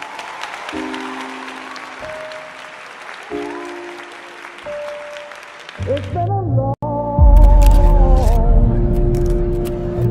time coming, but I'm 1968, Dr. Martin Luther King was killed in Memphis, Tennessee. And it has been the commitment of National Action Network to always, in the month he was killed, to let them know they killed the dreamer. Because I have a dream today. They can't kill the dreamer.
So we just wanted to greet you all and thank you for allowing us in. Yes, sir.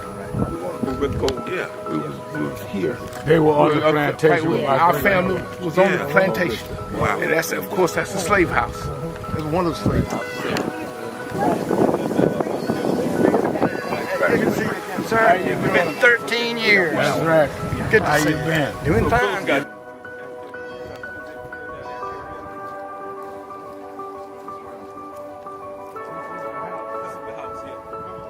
Right, so that's and we Alexander Sharpton.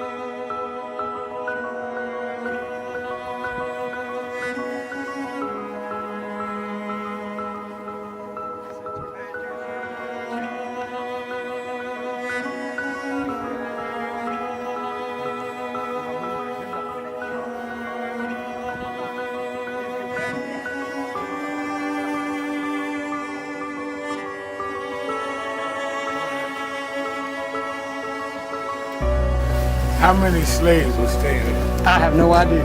This is where they would have the slavery. Yeah, that's what exactly. That was exactly.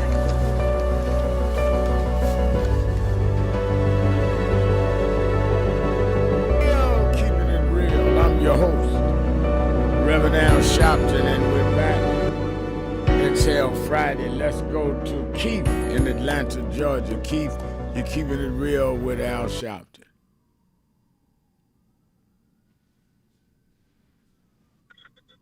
Hello? Yes. Good day, sir. How are you? I'm doing very well. How are you? I'm doing all right. The reason why I called, I heard that gentleman say it's the same old before the other gentleman got on the air. Right. And I got kind of, I almost lost my top when I heard him say that. My question to him, and I hope he's still listening on the radio, he's saying the same old, same old. Has it been the same old that we've been losing our civil rights since 1964? Right. I haven't seen that. Has it been the same old that we're losing our voting rights since 1964? I haven't seen that. So where is the same? I would like for him to explain where is the same old in all of this. Because I ain't seeing what he's seeing. Maybe he knows something we don't know.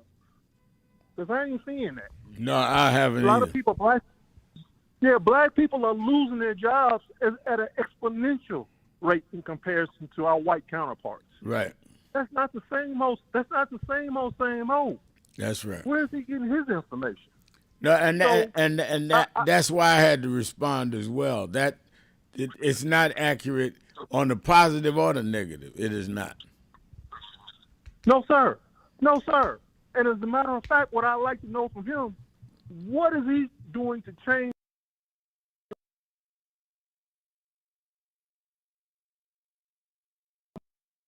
Yeah, I'm going out. I'm getting some folks registered to vote. And Reverend Sharpton, excuse me. I'm sorry. Reverend Sharpton, I'd like you to tell me here in Atlanta where my services are needed the most as far as registering people to vote, because I want to make an impact. I don't want to just go out there and just be willy-nilly.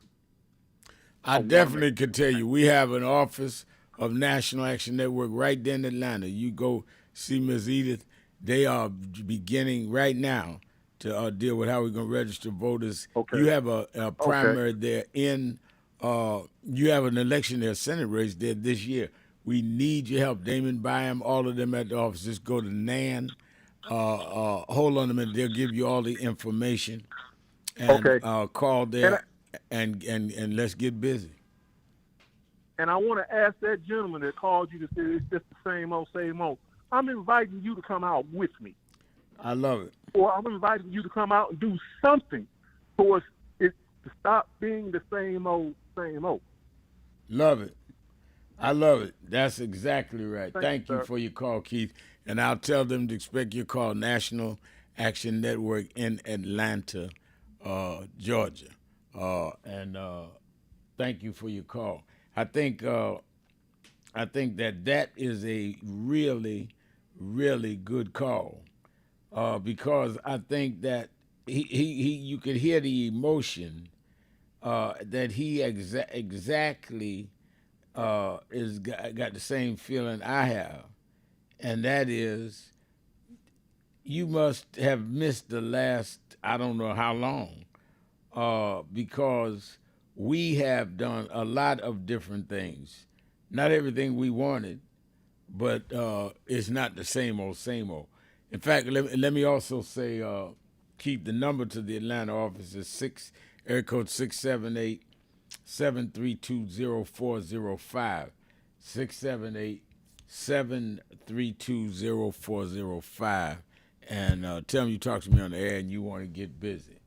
All right, let's go to Miss Richardson in Chevy Chase, Maryland. Miss Richardson. Yes, good afternoon, Reverend. Good afternoon. Yes, you sound wonderful, Rev. Thank you. Yep. And, this vice president, I'm really getting tired of hearing him, too, because I can read between the lines with Vance. He's in total operation. He's like a robot for a Trump. This Vance, this vice president. And every time I hear him, I want to throw up. Excuse me. But that's how I feel. This man is nothing more than a puppet for Donald Trump, particularly Vance and his vice president. And I think all of them are in on it. They're all in on it. They ain't fooling Ms. Richardson. See, I'm an old gal. And I'm going to tell you, an old gal knows what's going on most of the time when they've been, listening to the radio with listening to great people like Reverend Sharpton, and so many that's passed on. Oh, I miss them so much. But I'm saying I've learned my knowledge from you, Rev. You taught me so much. And, the black women, our sisters, they're losing their employment more than the white women. White women, and the thing about, I'm an independent, and I really thought too, because what they're saying, maybe you can clarify it, Rip, that they're saying more white women under affirmative action was getting the jobs over the black women. And that's what I never could understand. Is that true? Because I don't know whether the bottom line, black women were getting the jobs as balanced as their Anglo-Saxon white women counterparts or what. But and another thing, he is targeting the black community. He doesn't want them to have their black history. He's done that because this DeSantis, whatever that creep's name. Excuse me again, because I can't help myself. I'm so mad with them trying to destroy the reputation of black people and the legend and the treasures that we put in through Dr. King. And even before Dr. King, we go back to Marcus, the man, many, many years ago. Marcus Garvey. Yes, dear, yeah. And them people, we go back and recorded history. And this man in the White House wants to, and the one in Florida, the one that DeSantis, whatever his name is, who wanted to get rid of all of the black history. These creeps are doing more than trying to make black people seem like they're less than they are. See, they keep going by that claw. That's what's scaring me, too. And I hope I be living to see it either is wiped out of the Constitution. Because, see, they say it's been upgraded. Is there any truth to that, Rib, that the Constitution was upgraded from the 3/5 clause? Or is that clause still there? Or because I think there's been some clauses behind it, but that doesn't mean anything if it's not. Clauses that took a different view that nullified it. But if it's not enforced, it doesn't matter. Oh, I see. Yeah, maybe that's what it is. I don't know. But this Trump is definitely going by that. He's evil. And see, he's smart enough to know the power he has behind certain things that Thomas Jefferson, when they had the Bill of Rights and whatever, way back when, long before we were even here, what they constituted. See, he's going by that, the old script. Oh, yeah. And that's what he wants to keep. He wants to keep that old pendulum, Rev. You know it. That's right, but let me respond to, thank you for your call. Let me respond to the question of you saying white women gain more from affirmative action. In some areas, they did. And the point I asked when somebody says that to me is, you say that to say what? That we shouldn't benefit because others may benefit as well. So we should get nothing because some other people going to get something along with us. I don't see the logic of that. Now, that is why when we hit companies and government agencies, we say, give us your percentage of blacks, your percentage of Latinos, your percentage of Asians, your percentage of women, your percentage of LGBTQ. And your percentages tell us who's benefiting more or not benefiting more based on what is the population. Let me give you an example. 32-33% of New York City is black. About 33-34% is Latino. Now, if I ask why don't we have a goal of having the population reflected in the business contracts, if we just got 10-15% of the contracts, you'd have 15 times more huge black companies. And still, if white women got some, they got some. We've got to bring it down to match the population with the goods and services, or we don't vote for you. Same thing in the private sector. If your consumer dollar that you make your profits from, if 15% come out of the black community, we want you to do that amount of business with us, with our contractors. We want that amount on your board. We want that amount in terms of employment. And I think that we need to be really clear about that. Really clear about that. But the people that call me, Ms. Richardson, and say, well, I don't want to do affirmative action because it help white women too, I think they are plants because, first of all, yes, we always knew it was going to help women. Just like women got the right to vote as we fought for the right to vote. The abolitionist movement fought for the rights. And some of the white women weren't with us. I don't care who benefits as long as I benefit to the percentage and to the base that I am in. If I got mine, if somebody else got something else, that's fine. But those that are fighting it doesn't want either one of us to get anything. The answer to saying I don't want affirmative action because white women have benefited, so therefore I don't want it, is to say, okay, fine, then we'll just leave it where white men got everything. That makes sense? What we ought to be doing is correcting it, fine-tuning it, so we get our fair share. Not letting it stay as it is because we resent somebody else getting something. That's my view on it. Let's take a break. Be right back. More of us on Exhale Friday. Keeping it real. Sharpton. Be right back. Hi, this is Reverend Al Sharpton for the month of February, Black History Month.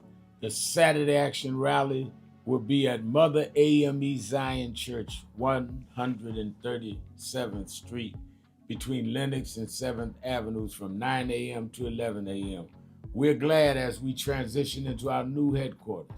Our 4 Saturdays of Black History Month, we'll be doing those rallies at Mother AME Zion. Stand on historic ground, holy ground, where Frederick Douglass spoke, where Madam C.J. Walker was funeralized, where Sojourner Truth had a Underground Railroad come through. I'm so excited about being there as it prepares us to move on to our new headquarters.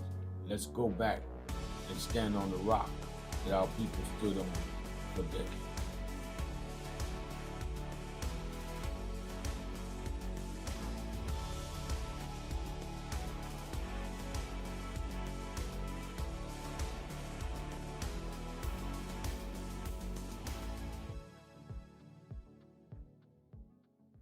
So who is Al Sharpton anyway? Who is this 33-year-old preacher without a church? A number of black New Yorkers as well He is little more than a pudgy exhibitionist who can be counted on to show up, bullhorn in hand, at every racial incident.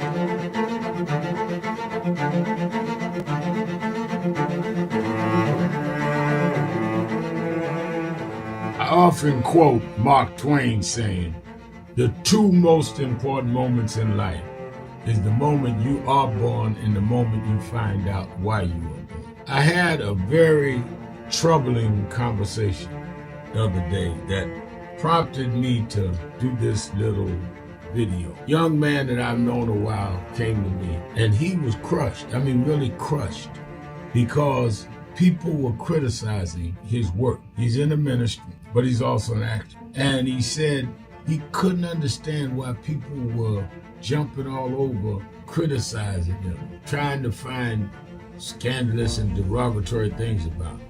And I told him, I said, you know, you very young. You don't know the road I've traveled. They called me everything but a child of God. A blabbermouth, a loudmouth, too flamboyant, an agitator, a racist, I had to learn. Yeah, right. I was not defined by how others saw me. I was defined by how I saw myself and whether I was being true to myself. Some of you watching this don't like me. And it doesn't matter as long as I know what I'm doing and I like me for being real. So I'm doing this video to say to you, whoever you are and whatever you do, you may not be in ministry or social justice, none of this stuff, but don't live your life worried about opposition or people that don't like you. You can turn that around. Use me as an example. The same people that called me a scam artist, a con artist, a sellout, or racial hustler and all, I kept going. And the people I respected started respecting and publicly embracing my work. When Coretta Scott King, the widow of Dr. Martin Luther King Jr., had this to say about Al Sharpton. A leader who has protested injustice with a passionate, unrelenting commitment to nonviolent action in the spirit and tradition of Martin Luther King Jr. And I am talking about your leader, our leader, the Reverend Al Sharpton. The other thing that hasn't changed is the National Action Network's commitment to fight injustice and inequality here in New York City and across America. And that's not only a testament to Reverend Sharpton, it's a testament to all of you who are here tonight. First and foremost, to Reverend Sharpton. I saw him when he first came on the scene, and I have marveled at his tenacity, at the development of his intellect, and his devotion to our movement, and much he has contributed to the world we are experiencing. I am honored, and I must say that when I had my debate with Dr. King on the issue of the church and religion, he didn't warn me that after his departure, his space would be filled by another preacher, and that preacher would be Al Sharpton. All you want in life is people that matter to you to say you did all right. And more important, that you can look in the mirror and say you did all right. Thank you, Rev. Thanks for that introduction. Look, we've known each other for a long time. I'm grateful not only for your leadership and partnership, but quite frankly, more importantly, for your friendship. And thanks to all of you, members of our nation's most important civil rights organization. You have been, over all of your years, such an extraordinary leader. You are a voice of truth, a voice of conscience, a voice of practicality around what we must address and what we can do. And I thank you so much for your friendship. I remember that most of the youth around Al's age, he was about 12, wanted to be like Connie Hawkins, a great basketball player, legend, or Earl the Pearl, or Clyde Frazier. Al wanted to be like Adam Powell, a powerful preacher with a social justice gospel. He was very close to, at that time, to Reverend William Augustus Jones, powerful preacher and social justice advocate, and Reverend Gardner Taylor State right down the street, and Bishop Washington, whose church he came from, and Reverend Sandy Ray. He wanted to be like these giant preachers. He wanted them to have the edge, however, of the King's social justice dimension. He wanted to be like them, now he's one of them. perhaps taller than most of them because of the risks he has taken and the reward God has given him with his gift. I remember so well that I first escorted him to jail. He was around 13 years old. Went to jail fighting the ANP. He was in the lineage of our struggle. He grew up in it. We didn't just see him on TV one night. He didn't happen. He came bottom up, not top down.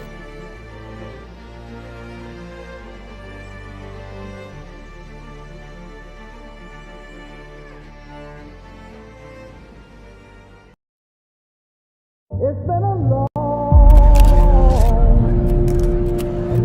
time coming, but I know 1968, Dr. Martin Luther King was killed in Memphis, Tennessee. And it has been the commitment of National Action Network to always, in the month he was killed, to let them know they killed the dreamer. But I have a dream today. When they came for the dream.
Thank God I was blessed to have both in my life, both historic, strong figures.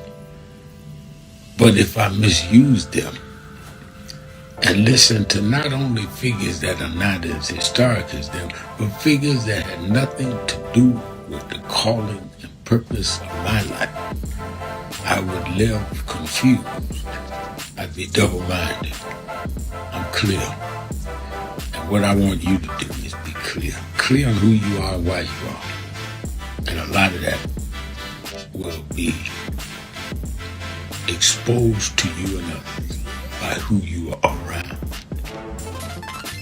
and who you allow to enter your head.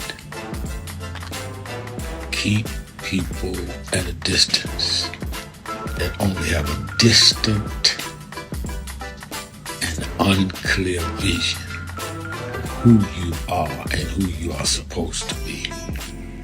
They could be your blood relatives, but they could not be the ones that accompany you toward what you ought to be about tonight. Everybody good to you and good for you. Keeping it real. Everybody Your that host, makes you laugh. Reverend Al Sharpton. Sometimes end up making And you we're a joke. joined by our co-host for the last hour every week on Friday, on Exhale Friday, the senior pastor of the historic King Solomon Baptist Church in Detroit, Michigan, head of national expansion, and the Michigan State Chair of National Action Network, Reverend Dr. Charles Williams II. How you doing, Reverend? All is well, and Rev, it's always good to be with you on Keeping It Real on yet another Exhale Friday. Rev, I'm keeping it short and sweet. I know we got folks on the line. Quite honestly, you guys, I think as we move forward, as we see all of the attacks that we are facing in this country and the coordinated, organized strategy that we must employ in this year,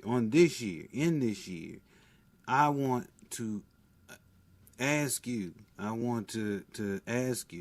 to join us at the National Action Network convention. Now, there's a whole lot to be said, I'm sure, but join us at the National Action Network convention. This is the opportunity that you will get to, one, hear the strategy in regards to what we must do going forward. We've got to organize ourselves. We've got to organize this vote. We've got to fight back. Every year we had this convention. Rev, it's not been a year that I've been to this convention that we have not come out with a list of how we go forward. And last year we had the convention. We came out with a list on how we were going forward. This year we had 25. We had the convention. We came out with a list how we were going forward. What did we do? We went to Wall Street, largest demonstration since Donald Trump came from National Action Network, born the National Action Network convention, just a couple of months before you had the march and the protests in Washington, D.C. This is what we do, y'all. We organize. This is a movement. This is not a celebrity game. This is not play pity pat. This is a movement. So if you ready to get into the movement, you ready to get off the couch, you're ready to stop being an armchair activist and a radio revolutionary, then go and join us by going to nationalactionnetwork.net, register for the National Convention, call our national office 877-626-4651, and let them know I don't fool with the internet, but register me for the convention. Register. And let's make sure that we continue the movement that we say we so happy and we so proud of the work of Reverend Jackson. When we so happy, so proud, we so miss him and all this, then let's get to work, because that's what he would want us to do. Let's go to phones. Let's go to the sage of the South, Brother Jihad. Brother Jihad, you're keeping it real with Sharpton and Williams. Good afternoon to both of you. Good afternoon. Same old, right? Same old. You know, Reverend Al, I'm getting a little fed up with the same old people, to be honest with you. And there are times on your show where you ask us opinions on things, and then there are times on your show when you offer us facts on things. And the opinion people, if it's an opinion show, that's fine. But like you say, we could have different opinions, but we can't have different facts. Right. And these same old soul people, they want to present opinion when facts are necessary, or when as an opposition to facts. And we're at a critical time, and anybody that can't see the seriousness of this particular time is just blind, or just don't care, or callous, or just want to deter us if you can't see what's going on today. I'm going to move real quickly to Selma. I think I heard you mention Selma earlier. Right. And this is an open invitation. I see you at Selma every year. Right. No matter what's happening, I see you at Selma. However, who I don't see is the powerful political people who have positions of power in politics. Right. And I only see them when they're up for election or when they're involved in a primary. And it's time for us to challenge President Obama, Kamala Harris, all of the national figures that have to respect the history of Selma, and show up in Selma when their election is not on the line. Yep. Because they clearly understand the importance of Selma and the role Selma played in their life, in their opportunities, then they should show up in Selma more than when they are looking for a vote. And I just wanted to say that publicly, because I think that the history of Selma is our history. If it gains value, we're going to be the one to give it value. And those political figures who became national figures because of what the people did in Selma, they should be in Selma just like you are every year. And I just wanted to throw that out there. If you see those political people, tell them that they need to show up in Selma, and let's keep the history of Selma alive. Let's keep Selma is like our Mecca in voting rights. You know what I mean? And if we're not going to honor it, and we see them destroying our history and destroying this and that, then we voluntarily don't give energy to Selma, then something is wrong with us as political people. And Reverend Al, I just wanted to say that, and thank you very much for the opportunity. No, I think that was an important point. And the reason why that's so important is it goes back to who you addressed when you opened up, these same old folks, people that were beaten, tear gassed, whipped on the Selma Bridge, Edmund Pettus Bridge in Selma. Their sacrifice is what led to the Voting Rights Act, which led to a lot of the people you named getting in high political positions. That did lead to some change, but it didn't happen without Selma and other incidents that caused the country to have to move and put legislation in place. And I think that is why I get so offended when people say same old, when people took a beating, some tear gas, some even killed. Jimmy Lee Jackson was killed so that we could get a right to vote, to make some change, and we did. And you act like it don't mean nothing while you laying around did nothing and don't even have the decency to salute those that did. I totally agree with that. Thank you for your call, Jihad. Let's take a break. We'll be right back. Keeping it real. Sharpton Williams. Be right back. Keeping it real. Time is up. The IRS is in full collection mode.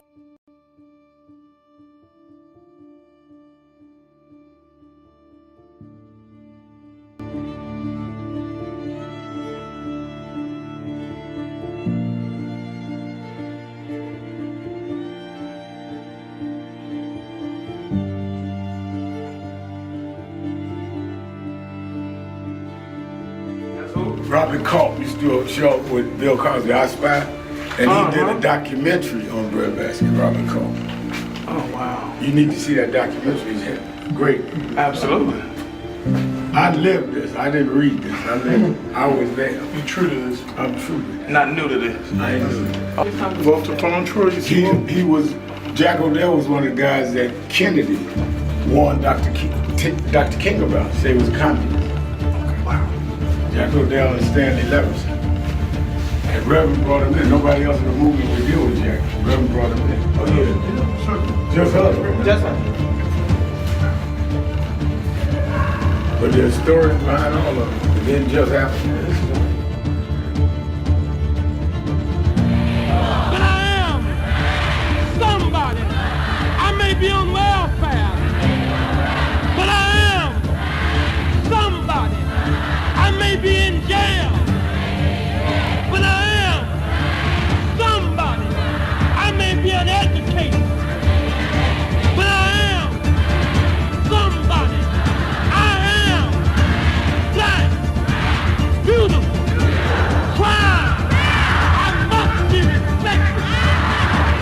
I must be protected. I am somebody. Come today. I see the Reverend Jesse Jackson is here. Yes. Lord, we thank you for the Reverend Jesse Jackson. Yes. I see the Honorable Maxine Waters is here. Yes. We thank you for Maxine Waters. You see the Reverend Al Sharpton is here. Yes. We thank you.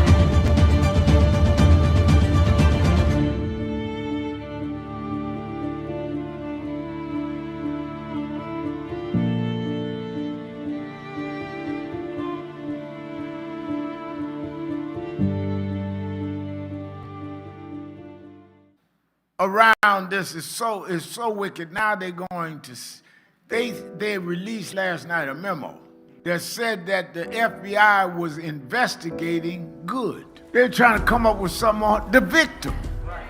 Not they gonna investigate who shot her. The ICE agent shooting in the head 3 times. They're gonna investigate her. And you wonder why we need movements. You wonder why we need to stand up. Hakeem Jeffries was here Monday. Why we need to deal with this midterm election. Well, Reverend, I get calls on my radio show every day. Well, I don't see where voting changed something. All right, let me tell you where, if they lose the Congress this year, where it changes. The Speaker would be Hakeem Jeffrey, who grew up right here in Name, as he said on Monday. The Speaker decides then the calendar for the legislative session. The chairs of the committees become Democrats. So the Judiciary Committee, now watch this in the barbershop. The chair of the Judiciary Committee, y'all saw the Judiciary Committee have the hearing and brought in the special counsel yesterday. Well, the chair this time, if the Democrats win, would be a Democrat who could then subpoena the Attorney General Bondi, all of the folks that were involved in January 6th. They can subpoena the Vice President, all of them, because you've got the power of the gavel. Wonder why nobody has asked Pence how he felt running for his life January 6th. Well, if you get the Judiciary Committee, you can subpoena Pence. This is a defining moment. As our world faces urgent challenges, the movement comes together. National Action Network's 35th anniversary and convention, April 8th through the 11th. Leaders, activists, and community voices united for justice and change. The moment is now. So who is Al Sharpton anyway? Who is this 33-year-old preacher without a church? A number of black New Yorkers as well. He is little more than a pudgy exhibitionist who can be counted on to show up, bullhorn in hand, at every racial incident.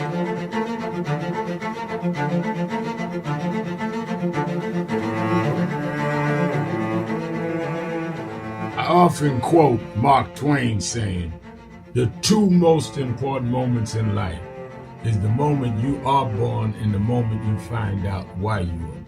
I had a very troubling conversation the other day that prompted me to do this little video. Young man that I've known a while came to me and he was crushed. I mean, really crushed, because people were criticizing his work. He's in the ministry, but he's also an actor. And he said he couldn't understand why people were jumping all over, criticizing him, trying to find scandalous and derogatory things about him.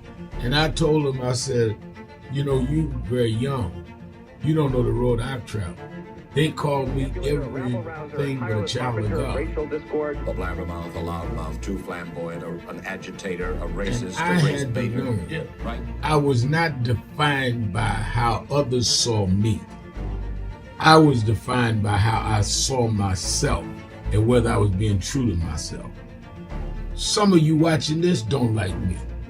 And it doesn't matter as long as I know what I'm doing and I like me for being real.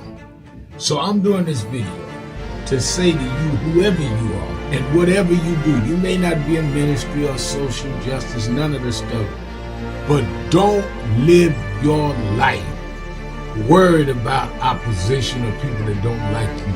You can turn that around.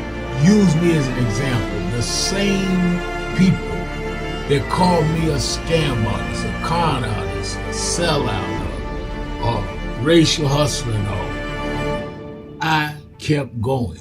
And the people I respected started respecting and publicly embracing my work. When Coretta Scott King, the widow of Dr. Martin Luther King Jr., had this to say about Al Sharpton. A leader who has protested injustice with a passionate, unrelenting commitment to nonviolent action in the spirit and tradition of Keeping it real, keeping it real. I'm your host, about your leader. Reverend Al Sharpton, and we're back.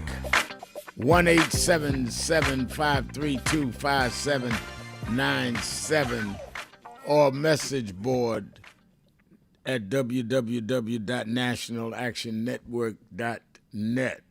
And Reverend Charles Williams is our co-host. And Rodney Jones is on the message board saying, my shepherd, do you think it was a sign of weakness in the Democratic Party when they didn't walk out in solidarity with Congressman Green? I don't want to say that it was a sign of weakness, because I don't know if they all had met and decided what they were going to do. Some were going to the other rally, the outside rally. Some were going to sit there and hold up signs. Some were going to do what Green did. So before I make a judgment, I want to know, and I've not talked Green will be on my show tomorrow evening. But I do not know if there was a collective strategy, so I don't want to prejudge it. Let me say this by way of announcements. Politics Nation with Al Sharpton, again over the weekend, Saturday and Sunday, 5 p.m. Eastern Time. Among my guests is going to be Congressman Al Green, head of the leading Democrat on Foreign Affairs, Greg Meeks. Going to talk to him about all this Iran mess. I want to deal with the whole question of voting. I want to deal with Congressman Horsford. We're going to have the Attorney General on from the state of California, Bonita, about the lawsuit to change vaccinations. It's going to have a lot for you this weekend. Make sure you watch Politics Nation with Al Sharpton live at 5 p.m. Eastern Time on MS Now. Live at 5 p.m. Eastern Time on MS Now. And, of course, you that are in the tri-state area, New York, New Jersey, Connecticut, meet me or beat me to the Saturday Action Rally in the morning. I'll be there bright and early, 9 a.m. to 11 a.m., and we're doing Black History Month at the Mother AME Zion Church, 137th Street between Lenox and 7th. And so many of you out last Saturday, need all of you out again. We've got to stay organized, stay on it. And then, of course, National Action Network's convention. We're getting all kinds of people that have agreed to be on the panels, that have agreed to come and speak. I've not released the total list. I will tell you most of the people you're seeing on the news that are projecting to run for president in 28 have already confirmed they're coming, either going to do a fireside chat with me or make a speech. I can tell you that. I can tell you that Don Lemons is coming. I'll give the whole list in the near future. I'm trying to get to our lockout number of 5,000 pre-registered before I do that, because then I'm not putting none out there. They will, the other 5,000, because we usually do a little over 10,000 people for the last several years, which is the largest convention in civil rights. I'm talking about real live people. I ain't talking about just on the internet. I'm talking about bodies in the convention site, and you don't want to miss it. In order to sign up, go to www.nationalactionnetwork.net, or you can call the toll-free number 1-877-626-4651, 1-877-626-4651. Rem Williams, what's going on at Detroit National Action Network tomorrow? Lots to work on, lots for us to engage in. But, Rev, I just wanted to say that yesterday when I hosted, I announced the TV show on MS Now.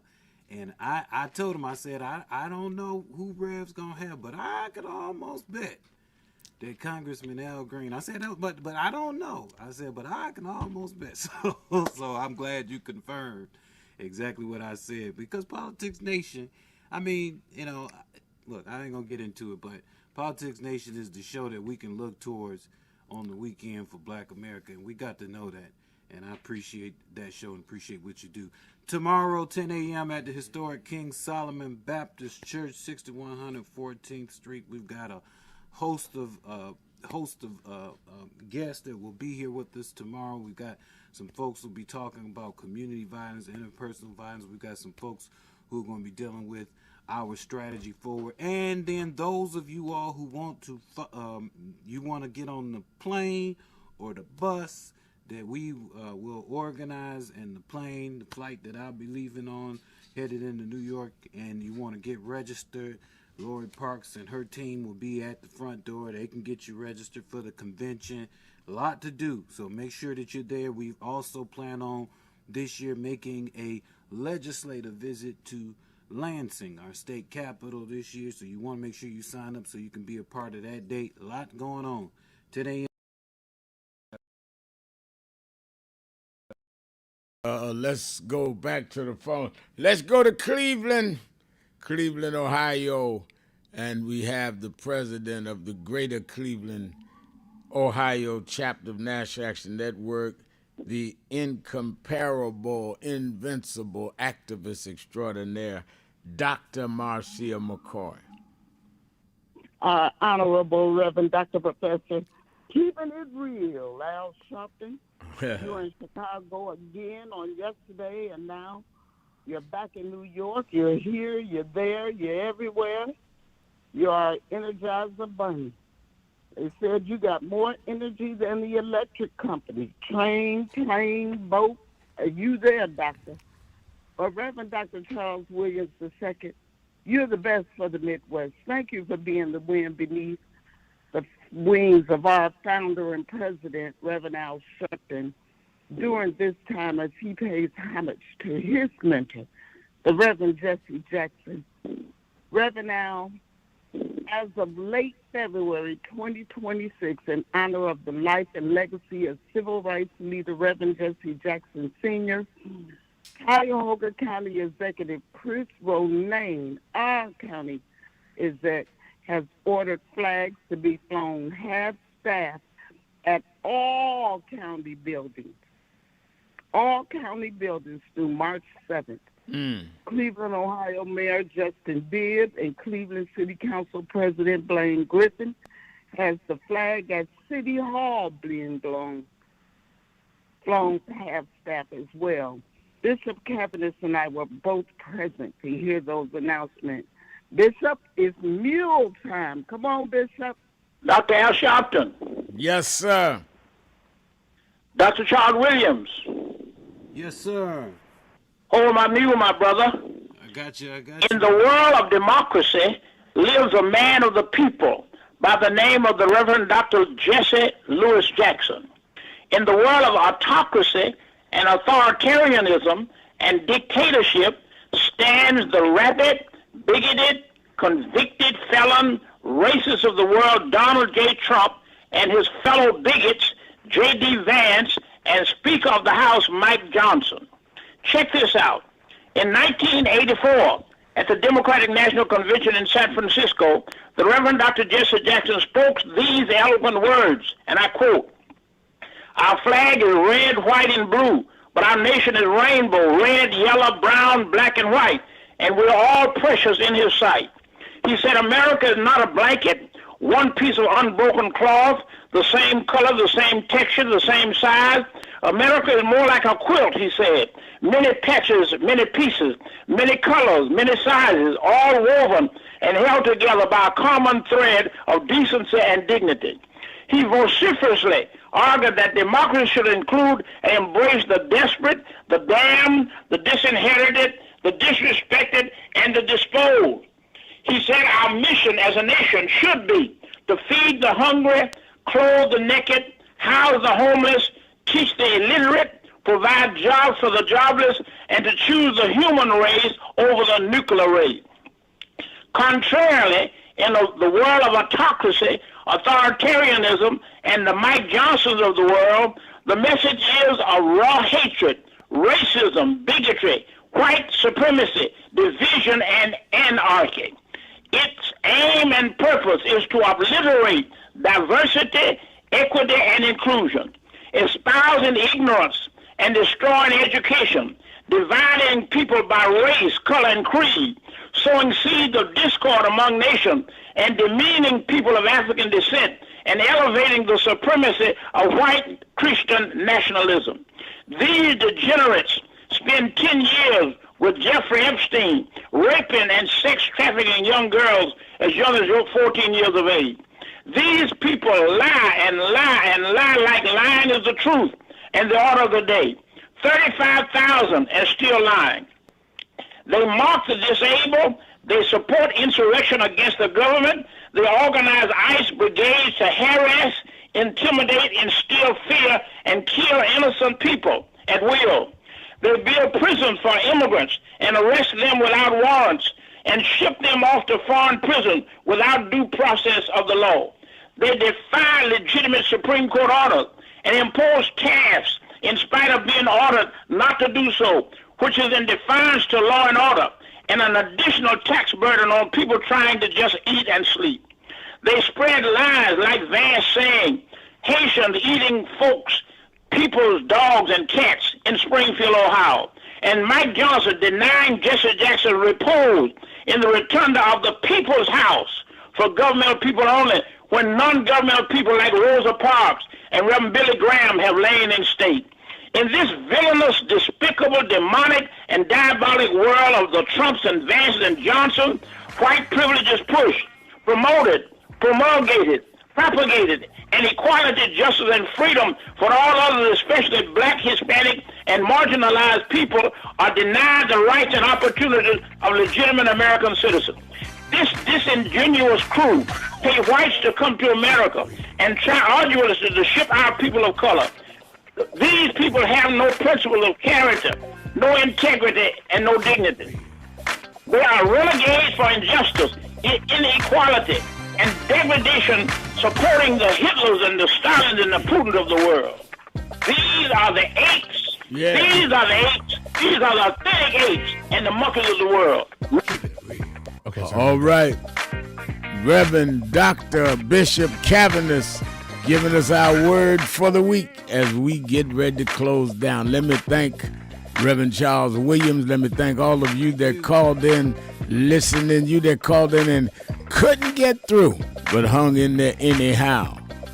Remember, whatever you do, wherever you go, however you feel, tell somebody, tell anybody, tell everybody. Reverend Al told you personally, keep it real. Keep it real. Keep it real. I'll talk to you Monday.